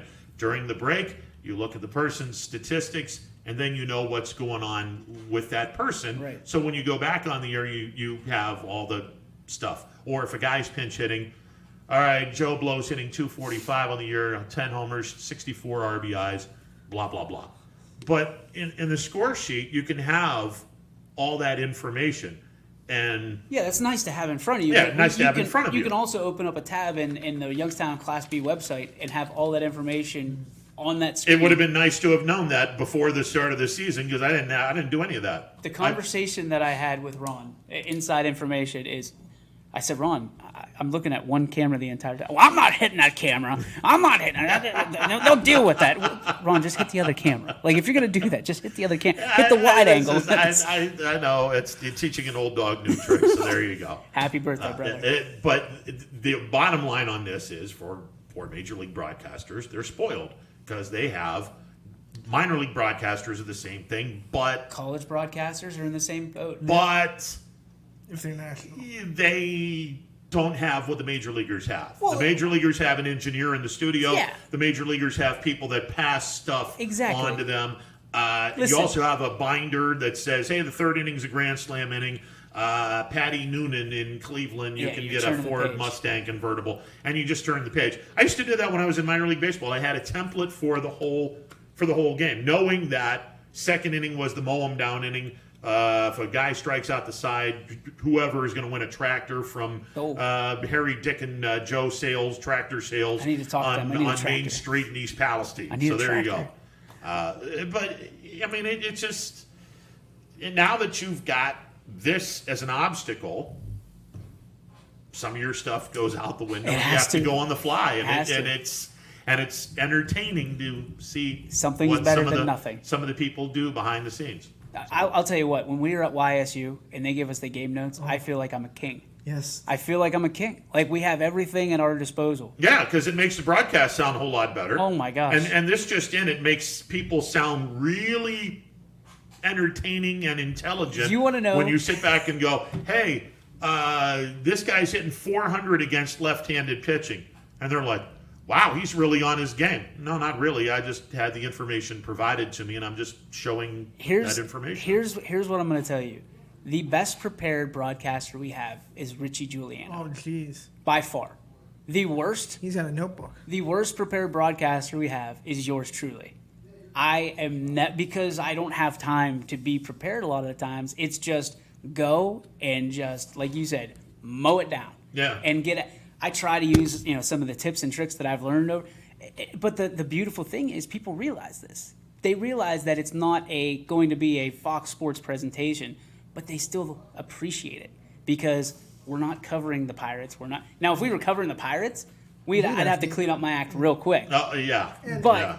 Does your when you get the game notes that you said at Youngstown State, you were able to do a couple of things more? Well, there's a couple things that go with that. A lot of times when I'm doing games, they're on the road, right? So I've got time to be on the plane and read through the game notes and things like that where I have to stop. There's nothing else I can do.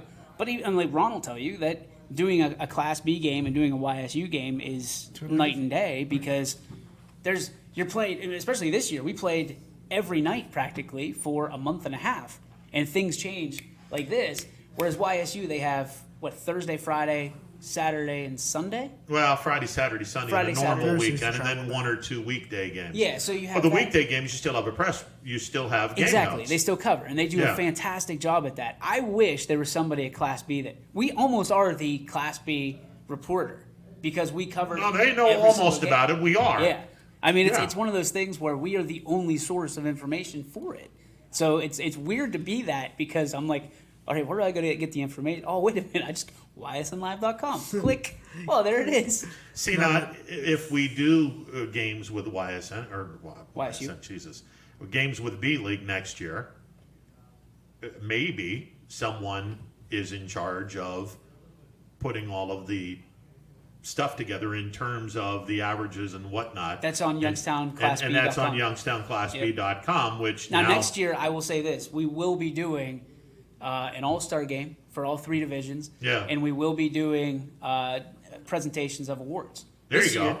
This year we couldn't because it just wasn't. Yeah. How do you penalize someone? One way or the Exactly. other? The one thing going back and doing the games, which was fun, just a lot of fun to do. But there's the profound difference that I always had with the college and the minor leagues and one major league game that I did without my knowledge. That's another story for another time. There was rosters. I'd always had rosters for the college and the minor leagues. Didn't have any rosters in the Class B. And I'm looking over at Red, and God bless Red. He is the guy for PA announcing. I've often told him, I said, Red should be the PA announcer in gentlemen's clubs, where he can cinnamon on the main stage. No dancing on the dugout roofs. But Red would be incorporated in the broadcast. Oh yeah, because he would be like telling me, "Oh yeah, this guy's in to pitch the." Oh, okay, there you go. He's in to pitch the game. You two are like stepbrothers. It's like when Dale meets Brennan. I mean, it's unbelievable. I called you every time I said, "Hey, Red, your cousin's doing okay." Just so you know. Oh, okay, DJ. Oh, Lordy. What a season. Congratulations to the Astros 14U and 16U teams for winning the B League, and Creekside Fitness for winning the 18U. That was, man. What a series. What a series to go out on. A 5-game series that goes into the night on Friday night. And BJ Arnold MVP. There you go. Great job, Harden. He had a great postseason, not just in the Astros series, but the series leading up to that. He just had a really good. Oh, no, they had to buy it. No, they went to the semifinals. Yeah, they went to the semifinals and then the finals. I know they had to buy into They had to buy into the semifinals. I posted a lot, right? And watch this together. They had to buy into the semifinals. So, but yeah, he had a really good semifinals too. No, that was a great series. I had so much fun with the Class B. For people that know me, know that it's my heart. It's my favorite part of the season that we do. It's all summer, and you get that summer family up there with all the characters that are the Class B people, and we're a part of that now. So I'm very appreciative for them of utilizing our services for everybody. I mean, we had over 100,000 hits total. Per night, or it was for the season. But you look at that, I mean, that's huge. That was the NABF last year drew 40,000, and Class B 14 through 18 in about a month drew 100,000. That's huge, and that's just in this area. Yeah, so that's huge. Hopefully, fingers crossed, we get to have some high school football to do. Fingers crossed, story, brother. That's yeah. another. We do have some news. We'll have games, baseball. It'll be the Mahoning Valley AA League, Woodbat League. We'll be having that championship series starting, I believe, on Wednesday. There's still some details need ironed out, but we'll have that entire series. That'll be live from Coke Field in Austintown. So excited for that. A new venture for us, a new venture for them. And the YSN roster keeps on expanding on that wall. There you go. All right, we're going to take a timeout. We're going to talk hockey. Tom Callahan in studio. Stick around, or not in studio, on the all right. on the MP Vivo Heating and Air Conditioning Hotline. He's coming up in a bit. Stick around, more to come. They say American craftsmanship is making a comeback. Of course, at Baird Brothers Fine Hardwoods, it never went away. People are floored by Baird Brothers' authentic hardwood floors. They stare at our stairs and adore our doors. Baird Brothers reflects 3 generations of family craftsmanship. Visit our huge in-stock selection in person or at BairdBrothers.com. Baird Brothers, our family's heritage, your family's home.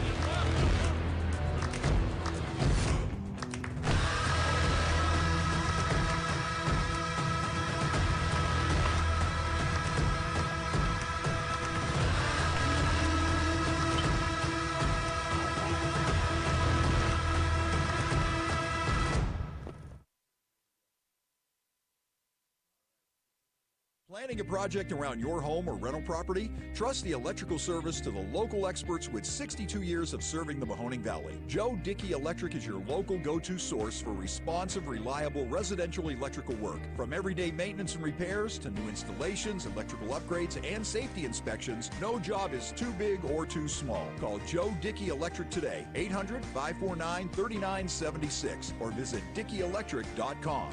That's DickeyElectric.com.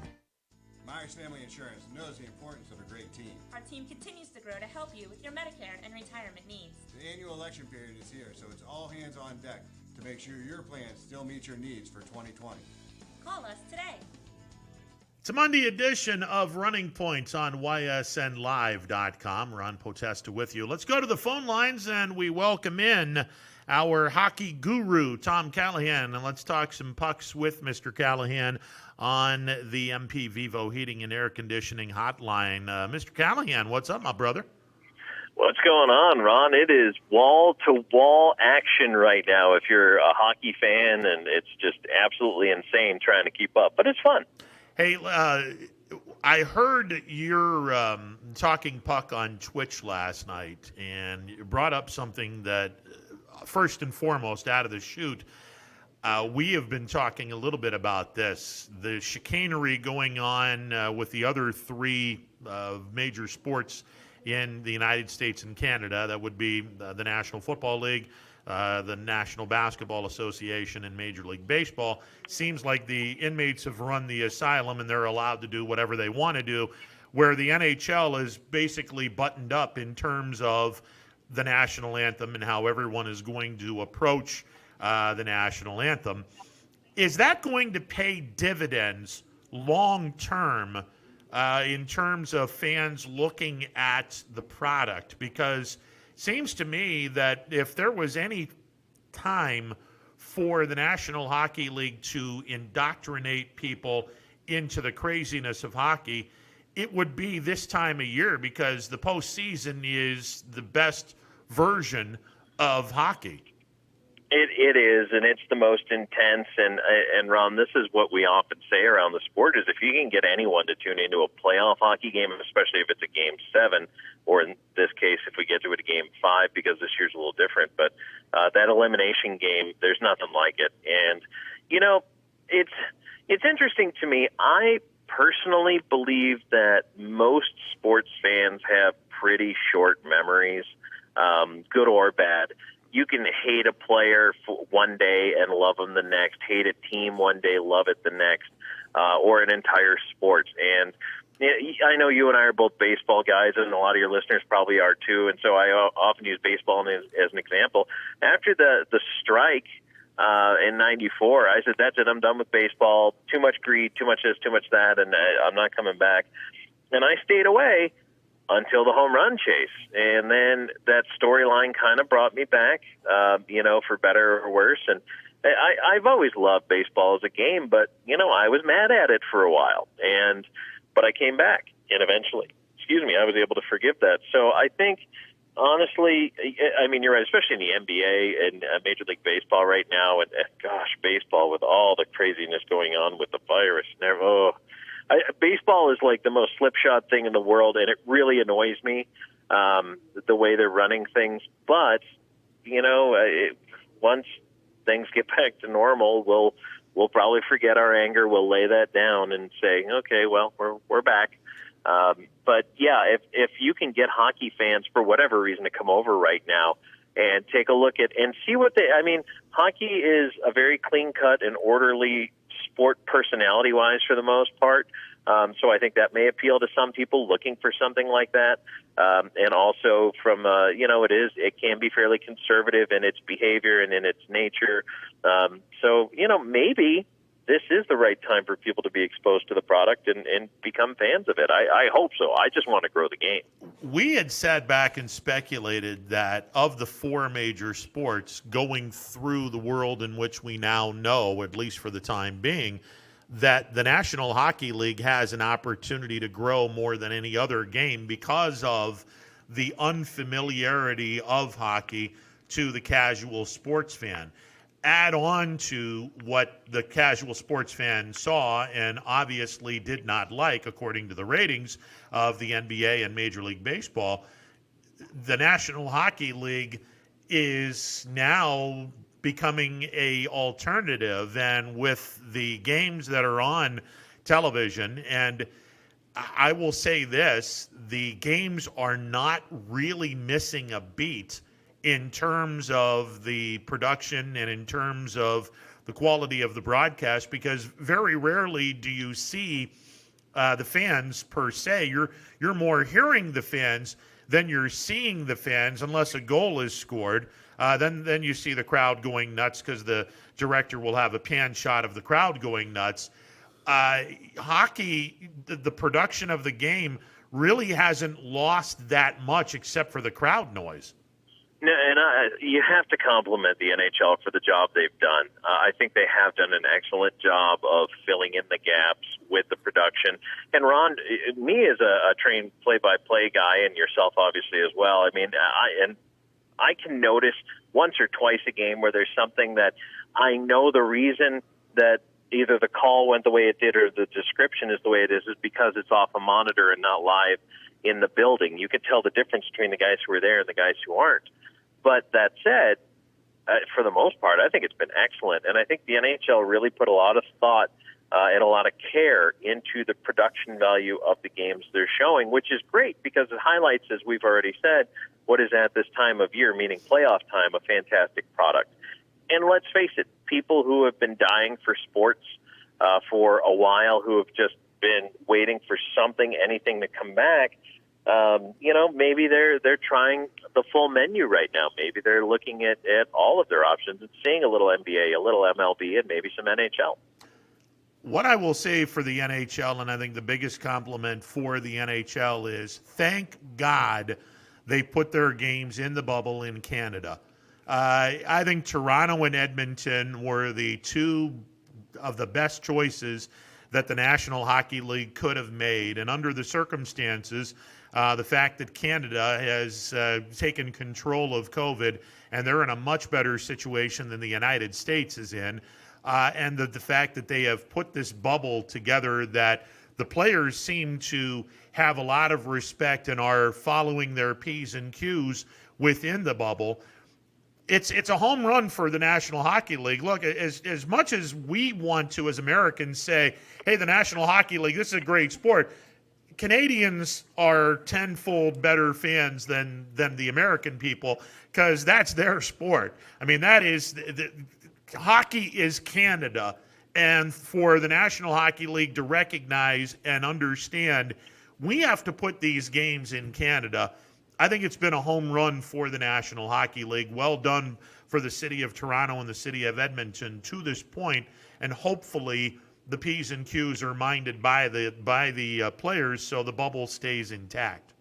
Well, it looks like they have so far, Ron, and as you point out, I mean, they really have. The hockey players have been respectful of it. I don't know if you could argue that same thing for the NBA. And baseball, we talked about it. The minute they said they were going to travel, we knew that was going to be an issue, but here we are. So, I'm pleased with the selection of the spots. I know there are probably some people who said, well, it should be in the United States, but at the end of the day, it doesn't really matter to you or I as a fan because we can't go anyway. So, I understand there's a little bit of, I guess, pride or hubris in wanting it in your city and or nation, but I think they've done a great job locking it down, and the players are respecting it. And you know what? The most important thing, and it's funny because down here, people are talking, well, if you want college football, if you want pro football, put on a mask. If you want sports back, it's like, well, the NHL, they've sealed their bubble, and they are taking control of things inside of it, and they're doing what they need to do, and that's exactly what I think sports need to do to make it happen. And yeah, credit the NHL for the way they've done it, and you know what, they're providing us with a great product. To a point you made earlier about, I wondered how many teams might look sluggish or, behind the curve coming out of this. I think for the most part, with maybe one or two exceptions, everybody looks pretty darn good right now, which is a little surprising, but in a good way. Let's talk about what happened in the Avalanche Blues game last night. And have you ever seen any? What was your reaction to that? Because what an exciting finish in a playoff series. Is there anything better that could have happened in the start of hockey than that? That was crazy, wasn't it? I mean, it was not only was it .01, it was like .00001 when the puck went in at the end of the game, and the Avalanche skate off with the win. It was tremendous, and it took the video replay and everything a while to figure it out. But I'll tell you what, when you look at those two teams, the Blues and the Avalanche, are probably two of the four best teams in this whole tournament. And they right away go head-to-head, and they provide you with a great game, an exciting game. And if you want to get into hockey and you watch those teams play and you think, man, that was a quality contest, that was great, there were chances in both ends, great saves, some goal scoring, physical play, that's what you're going to get this time of year. And you know what? The excitement of having it come down to the wire like that, that's something we rarely see, but it's so much fun to witness. I loved it. I thought it was a great finish to a great game. Tom Callahan, our hockey guru, joining us on the MP Vivo Heating and Air Conditioning Hotline. Tom, the Penguins series with Montreal began on Saturday night. Montreal getting a victory in overtime. And, you know, when I saw this, a couple of things stuck out to me. Number one, we go back to a year ago, a little over a year ago, where Columbus had no business doing what they did to the Tampa Bay Lightning, but they swept Tampa Bay in a best-of-7 series and outplayed them in every way possible and stole that series. And the first game of the best-of-5 series between Pittsburgh and Montreal reminded me of the Columbus destruction of Tampa Bay, in that Columbus just slowed the game down, mucked the game up, if you will, and Tampa Bay was just not able to recover. I saw a lot of what Montreal did in game number one, where they just slowed the tempo down.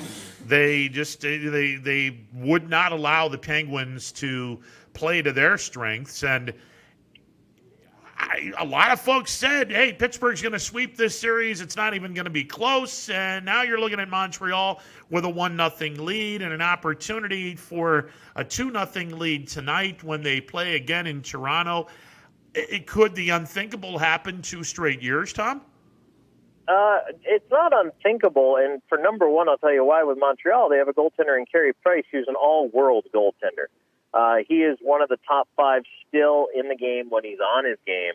I love Carey Price, and I think he's a guy, especially in a short series, Ron, it can be stolen from you. But for the Penguins, it's not time to push the panic button yet. There's nothing wrong with the way Murray played. I don't think you need to switch goalies to go with Tristan Jarry. But Gino Malkin needs to be better. They do need to be a little bit better defensively. I felt like they just didn't have great shot opportunities, but Malkin looked not himself, especially after the year he had where he recommitted himself to really coming out and trying to be on top of his game. He didn't look good, and I think he needs to be good for them to be able to really turn it around in this series. So he's got to fire it up a little bit. And you know what? Again, credit, as you said, to Montreal, because they didn't let the Penguins play to their strengths. They didn't let them fly around.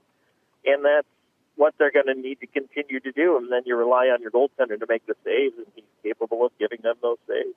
Now, obviously, the NHL draft is to the reward of those that get bounced in the first round of the playoffs. So if the Penguins were to be upset by Montreal, there is a chance that Pittsburgh could get the top pick in the NHL draft. And as if you're a Penguins fan, now you're kind of torn.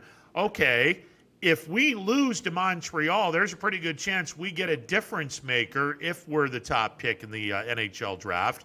And that person, along with Crosby, Malkin, etc., maybe we get a shot in the arm and another shot at a run before Crosby ultimately retires. Or you get past Montreal and hope and pray that Pittsburgh is able to play much, much better hockey and get that one last gasp for a Stanley Cup run. This is an interesting scenario now that the NHL has determined that the losers in the qualifying rounds are going to be picking toward the top. Yeah, and so it's a 1 in 8 chance if you're eliminated here out of the best of 5 series that you'll end up with the top pick, because there's going to be 8 teams eliminated. That said, Ron, I mean, I wouldn't get too fired up about that until you're actually out, because here's the thing, the Penguins window, we've been talking, you and I, for the last couple of years about when's it going to close. Are their stars, especially Crosby's getting older, Malkin's getting older.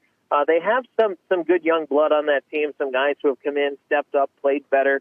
But really, look, it is a Crosby-Malkin team. Those guys are the drivers, and they need to continue to be. So, you know, the window is only going to be there for another couple of years, and they really need to make hay while the sun shines. Now, if they are bounced and they end up with the first pick, yeah, generally that first overall guy is pretty capable of stepping into an NHL lineup within that first year or two. So it would be a boon, but I think the Penguins are a better team than Montreal. I think they just need a little time to get it together, and they will. I know that there's a lot of hockey left to play. It's so early, but so far, what's been your biggest surprise that you've seen? Boy, there have been a couple teams that just really haven't shown up for me. Chicago beating Edmonton, I thought, was one of those. I was very surprised by. But Edmonton's goaltending, I've not had a lot of faith in from the get-go. So that was a little surprising. I don't know that Chicago has what it takes to pull the upset, but I do believe that that's a series to keep an eye on. Honestly, I was a little surprised by Montreal over Pittsburgh. That one was a little shocking as well. And the big question I had in the East was, would Philadelphia be able to come back to the form they displayed before the pause? Because they were one of the hottest teams in the NHL. They were playing lights out, and then you have to hit stop for 3 or 4 months. And I thought, oh, man, that's going to kill the Flyers. Well, then the Flyers came out and destroyed Boston 4-1 the other night. That was a bit of a surprise for me. I'm very interested to see if Philadelphia can keep that up. They look really good right now. Tom, I also wanted to bring up the Columbus series with Toronto. How surprised were you that the Blue Jackets were able to handle the Maple Leafs with such ease? Not very, and I know that a lot of Leaf fans will disagree with me on that one, but because they always think they should be better. And look, there's a lot of big guns on the Leafs, but for exactly the reasons, Ron, you talked about, where they shut down the Lightning, slowed everything down, and were able to get it done the other day against them. That's the reason why they're going to be able to get it done against the Leafs, is because they have the capability to shut that team down. And plus, you look at a guy like Seth Jones, top defender. He's back. He's healthy. He's 100%. This guy is going to be a huge difference. And that's why I think, you know what, if Jones is healthy and they get good goaltending, which they've, like many other teams, ended up with a 1A, 1B and their quality options, I see no reason why that doesn't continue. Okay, we have a kid that grew up literally a stone throw away from our East Palestine studios, and that would be JT Miller, who has bounced around the league. He started with the New York Rangers, was traded to Tampa Bay. Unfortunately, their playoff run lasted 4 games last year. They were bounced by Columbus. JT Miller was then sent to Vancouver. Vancouver is in a best-of-5 series with Minnesota. Could Vancouver knock off Minnesota, and where are the Canucks if they get past Minnesota? Are they able to make a deep run in the Western Conference? I like JT Miller a lot, and I was surprised Tampa let him go.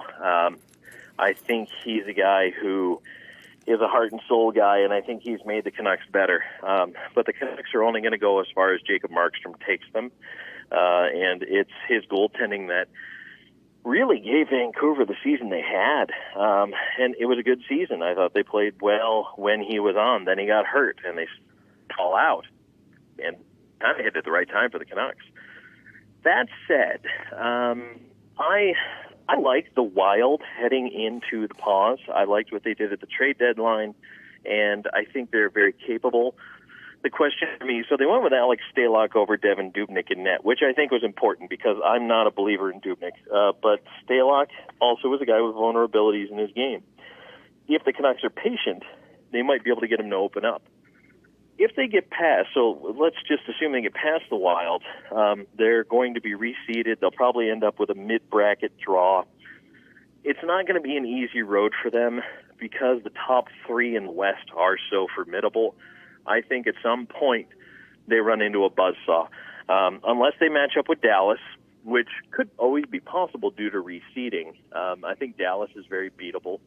But outside of that, to beat Vegas, Colorado, or St. Louis is going to be a tall order. So maybe they get one series win if they get the 4 or 5 man, which I think Dallas is going to end up. But outside of that, it's tough. It's tough for me to say that they make a run just simply because I don't think they're deep enough. Well, and we look at both of the conferences. It seems to be 3 teams in each conference that are going to be head and shoulders above everyone else. And you spoke about St. Louis, Vegas, and Colorado in the West. And you got Philadelphia, Boston, and Tampa Bay in the East. Are there any teams not mentioned that could very well have a serious run in them and possibly upset a few apple carts and find themselves in a Stanley Cup championship? I really thought Pittsburgh was going to be that team. To be honest with you, out of all the teams that were in the elimination draw, the best of 5 rounds here as we come back, the Penguins, I don't know how they kept themselves afloat all season with the injuries they had, but they did. And I was very impressed by that. I was impressed not only by the coaching, but by the depth of the lineup, and just they really seemed to have it together. And I thought, well, if the Penguins come back and find their game, they can be that team. But one other team I'll give you, just because I think that's an easy-ish pick in the East, is the Carolina Hurricanes. I think the Hurricanes made a run last year. I think they learned a lot. I honestly think too many teams still take them lightly. I really like the way the Hurricanes look so far in the East, and I think they could be that surprise team for me if there's a possible run to be made. Out of all the sports, do you think the NHL has the best chance to finish their season than any other sports out there? Yes, I do, because they're already pretty much into their playoffs, and I think they're 1A and 1B with the NBA. The NBA is into its bubble, and as long as the players behave and they are able to limit the outside exposure, I think they'll be fine. I don't know that I would have picked Florida, but I get it. So I think, yes, they have the best chance to finish. And as Ron and I have talked about, I think Major League Baseball has the worst chance to finish.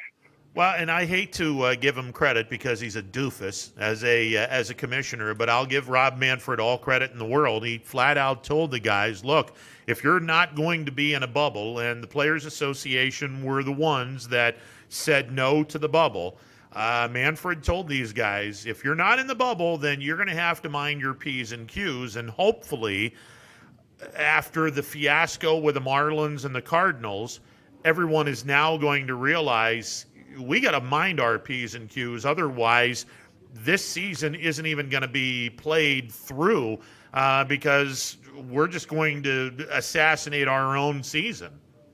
And that's it, Ron. It's in the players' hands. And if the players don't realize that, phooey on them. They really need to understand that beyond anything else, they control their season. And they need to realize that. I hope they do. They need to.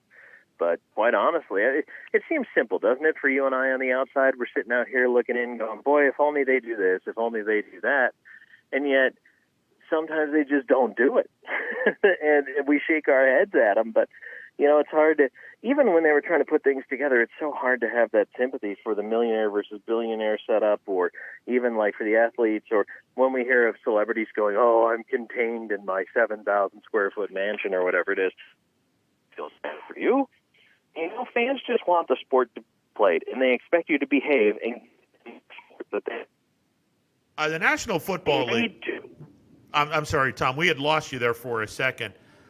The National Football League will, in all likelihood, begin their season the same way of Major League Baseball, where they'll have their bubble during the week where everyone is going to, go about their business. And then, obviously, on a weekly basis, when they're home, they don't have to travel. Obviously, when they go to the road, they're going to go to the hotel on Saturday or Friday, depending on which time zone they're in, and then get acclimated to the different time zone and get ready to go. Has the National Football League, in your mind, do you think that they're looking at Major League Baseball and saying, okay, we're in a similar situation where we don't have a complete bubble because it would be impossible to have football played in a bubble, considering 15 games one day?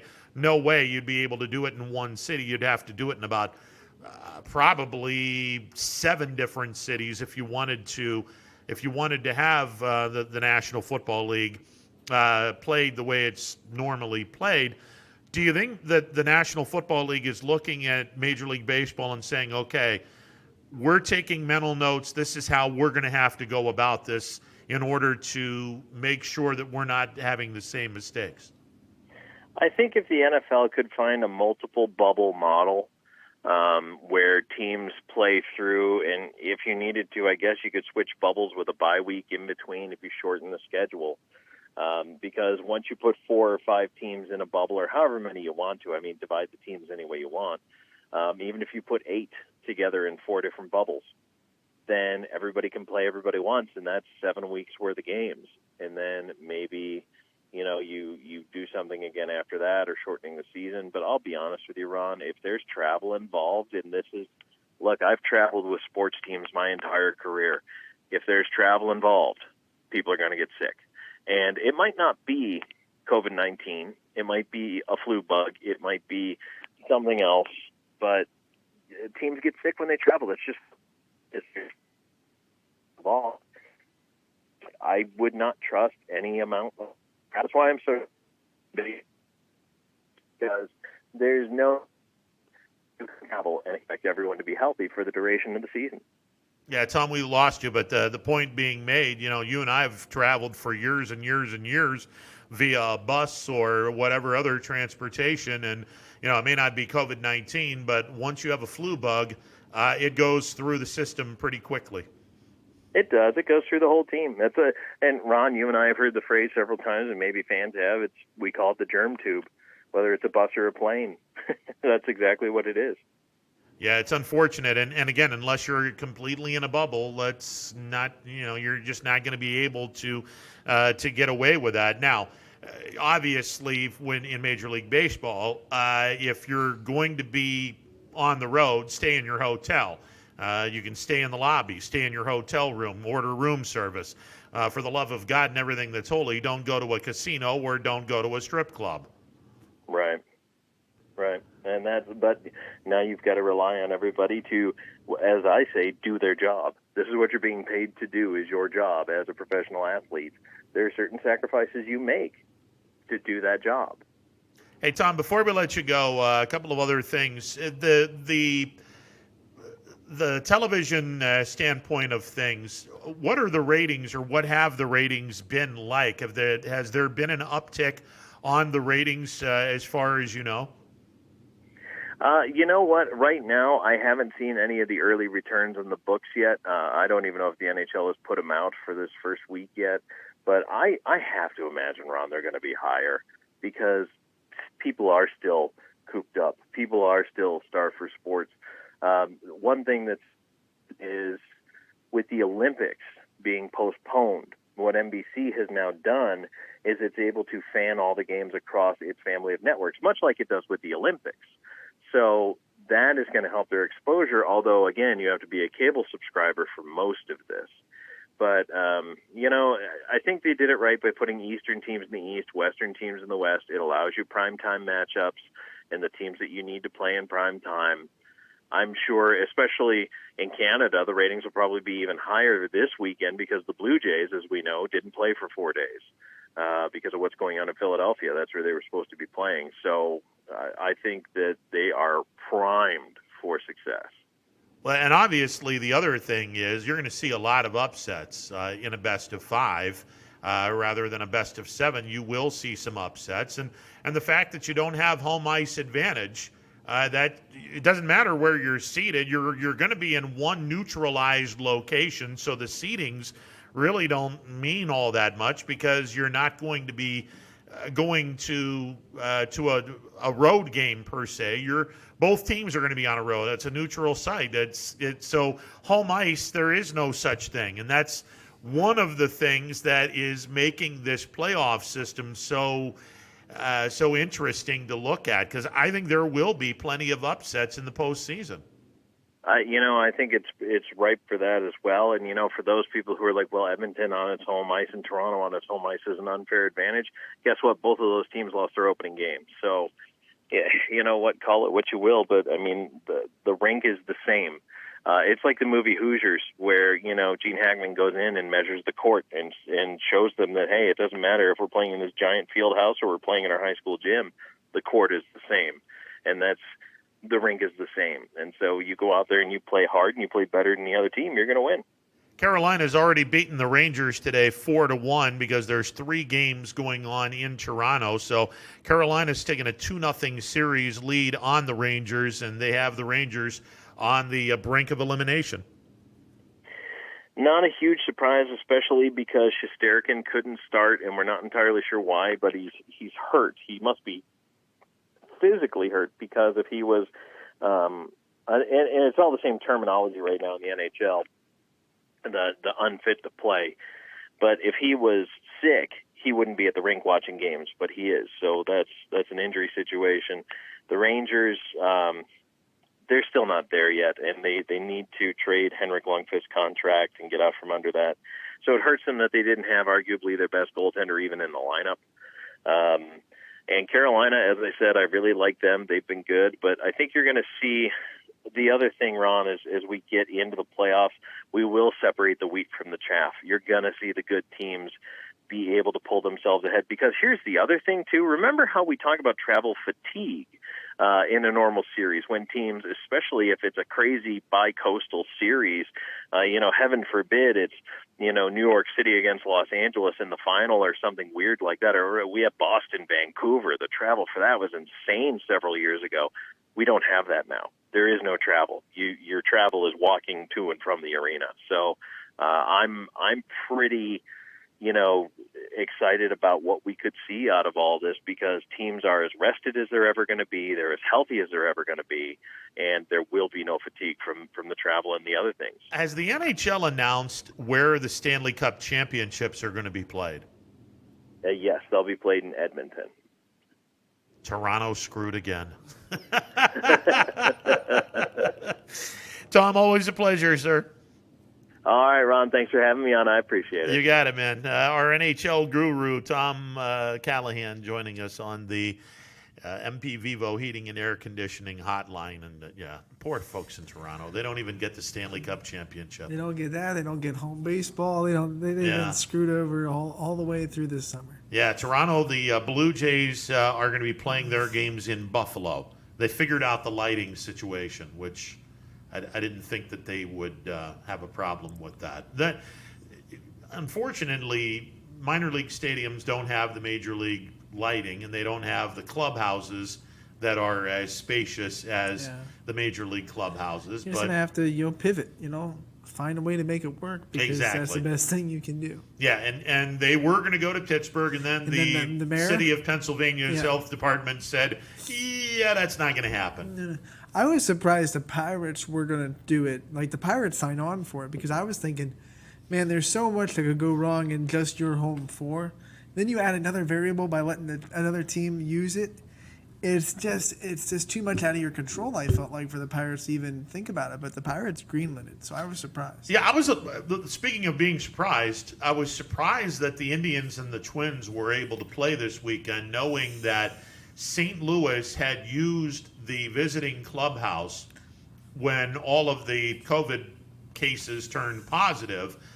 And you had that talk of, okay, we may not have the Indians and Twins play because the Cardinals use the road clubhouse. The Indians are using the road clubhouse.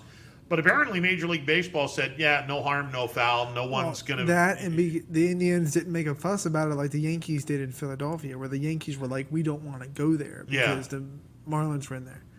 I think it helped that St. Louis didn't have a huge, alarming outbreak like Miami did, where there were 12 players all... But a lot of that, I think 2 of their positive tests for the Cardinals were on their traveling staff, not even their players. Yeah. So I don't know how much contact their traveling staff has with their clubhouse. So I'm sure there were some other factors in there that went into the Indians feeling comfortable going to Minnesota. Well, I'm sure they were tier 2, which tier So 1 is the players and the manager and the coaches. Tier 2, you don't have that much of a contact with those guys, but you're important. And then you have tier 3, the guys that, you're somewhat important, but you're not going to be anywhere near tier 1. And when Minnesota kind of all tested negative again, then everyone knows that, okay, that stadium is safe and we can go about our business. It's going to be interesting to see what happens, but if there's anything that good that comes out of it in the first week, I think the players now understand, okay, if we're going to continue on and if we're going to have a season, now we have to essentially stay in our hotels and don't do anything. And utilize the player pool. That's why we have expanded rosters. Someone gets COVID-19, okay, we expected this, put them on the injured list and bring up someone else. That's how you do it. I mean, we have a 60-player player pool for a reason. Let's use it. Yeah. Now, with the Marlins, okay, it's a little bit different because it went through the organization. They had to get it managed first. Yes. And once they saw it like plateau, okay, we're not getting now, any more. now we're going to bring up a ridiculous amount of players because we need to. And that's where it's scary because in that 138-page memo that the commissioner's office has about everything, he has the right to shut down the season based on competitive integrity of the game. So that really got me worried because I was like, oh man, can he say that because the Marlins can't put a competitive team on the field, does that hurt the competitive integrity of the game? Because it's such a broad statement and such an objective statement. Well, nobody thought that much of the Marlins in terms Right? of competing. They're in so, first place. Yeah, well, now they're in second place now because the Braves are 7-3 and they have a higher win percentage. But it's a mess. And again, I don't like giving credit to a doofus, but he did. He handled this pretty well. He did handle this pretty well, and they did give the Players Association the option of having a bubble like the NBA and the NHL, and the Players Association said no. Logistically, it would have been a nightmare. It would have been. It absolutely would have been a nightmare. The NBA had the less players to deal with and less time that they had to play because they had 8 regular season games and playoffs, and so did the NHL. So I'm sure that both those sports would have looked a little bit different if they had the whole season to play. I don't know if they would have done the bubble for a whole 82-game season. I don't see how you could do it. You can't. Yeah, and I think that the NFL, there's no way you can do a bubble. You'd have to do, like you said, you'd have to do 4 bubbles of 8 teams. And then what do you do after you play all 7 teams? You play them twice, 14-game season. Okay, well, what do you do with divisions? You make sure every division's in the same bubble? It would be crazy. So I think that the NFL is looking at this and taking notes and basically, without making it public knowledge, probably telling the Players Association, hey, guys, if you want a season, you're going to have to stay in your hotel room, and when you're practicing during the week, you're going to have to go back and forth home to practice, and that's it. That you can't go out, you can't do anything out of the unordinary because we won our season. So it's crazy. Absolutely nuts. We didn't even bring it up, but we'll bring it up Wednesday. The Pac-12 is dealing with some craziness right now, too. So. Yeah, we're going to probably have our Notre Dame guy on later in the week as well. Notre Dame's joining a conference. Seems like they're sitting pretty. I mean, they seem like they have a pretty solid plan. Hell is officially frozen over. Notre Dame is in a conference. Go figure. All right, we'll put the wraps on this in a bit. Stick around. Hey, my Ohio friends, it's Mike Ditka, and I know great talent and heart when I see it. I can tell you from firsthand experience, there are average real estate agents, then there are true champions. Kelly Warren is one of those champions, and you have it right there in your own backyard. Kelly outmarkets and outsells every agent in the Mahoning Valley. If Kelly can't sell your home at a price and deadline you agree to, Kelly will buy it. Get your home sold. Call Kelly Warren today at 717-2689 or go online to kellysold.com and start packing. You can feel it. Baird Brothers' traditional craftsmanship. You can see it. Baird Brothers' timeless style. And you can afford it. And find everything at BairdBrothers.com. Baird Brothers Fine Hardwoods is real hardwood, yet beautifully affordable. Floors, moldings, interior doors, bar rails, and stair parts. All within your means and without a care. Start at BairdBrothers.com. You have made it. Your home.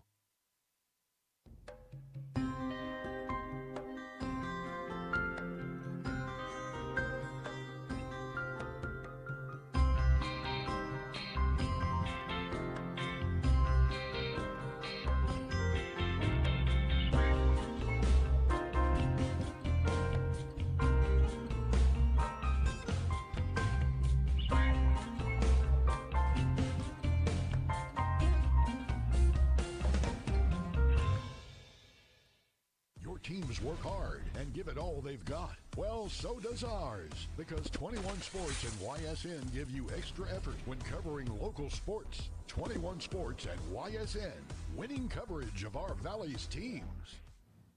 All right, before we scoot over to Power Hour, which is coming up in a bit, the area lost a legend with the passing of Ed Mady, 49 years with the Youngstown City Schools, long career as the head football coach and then the athletic director at Cheney High School.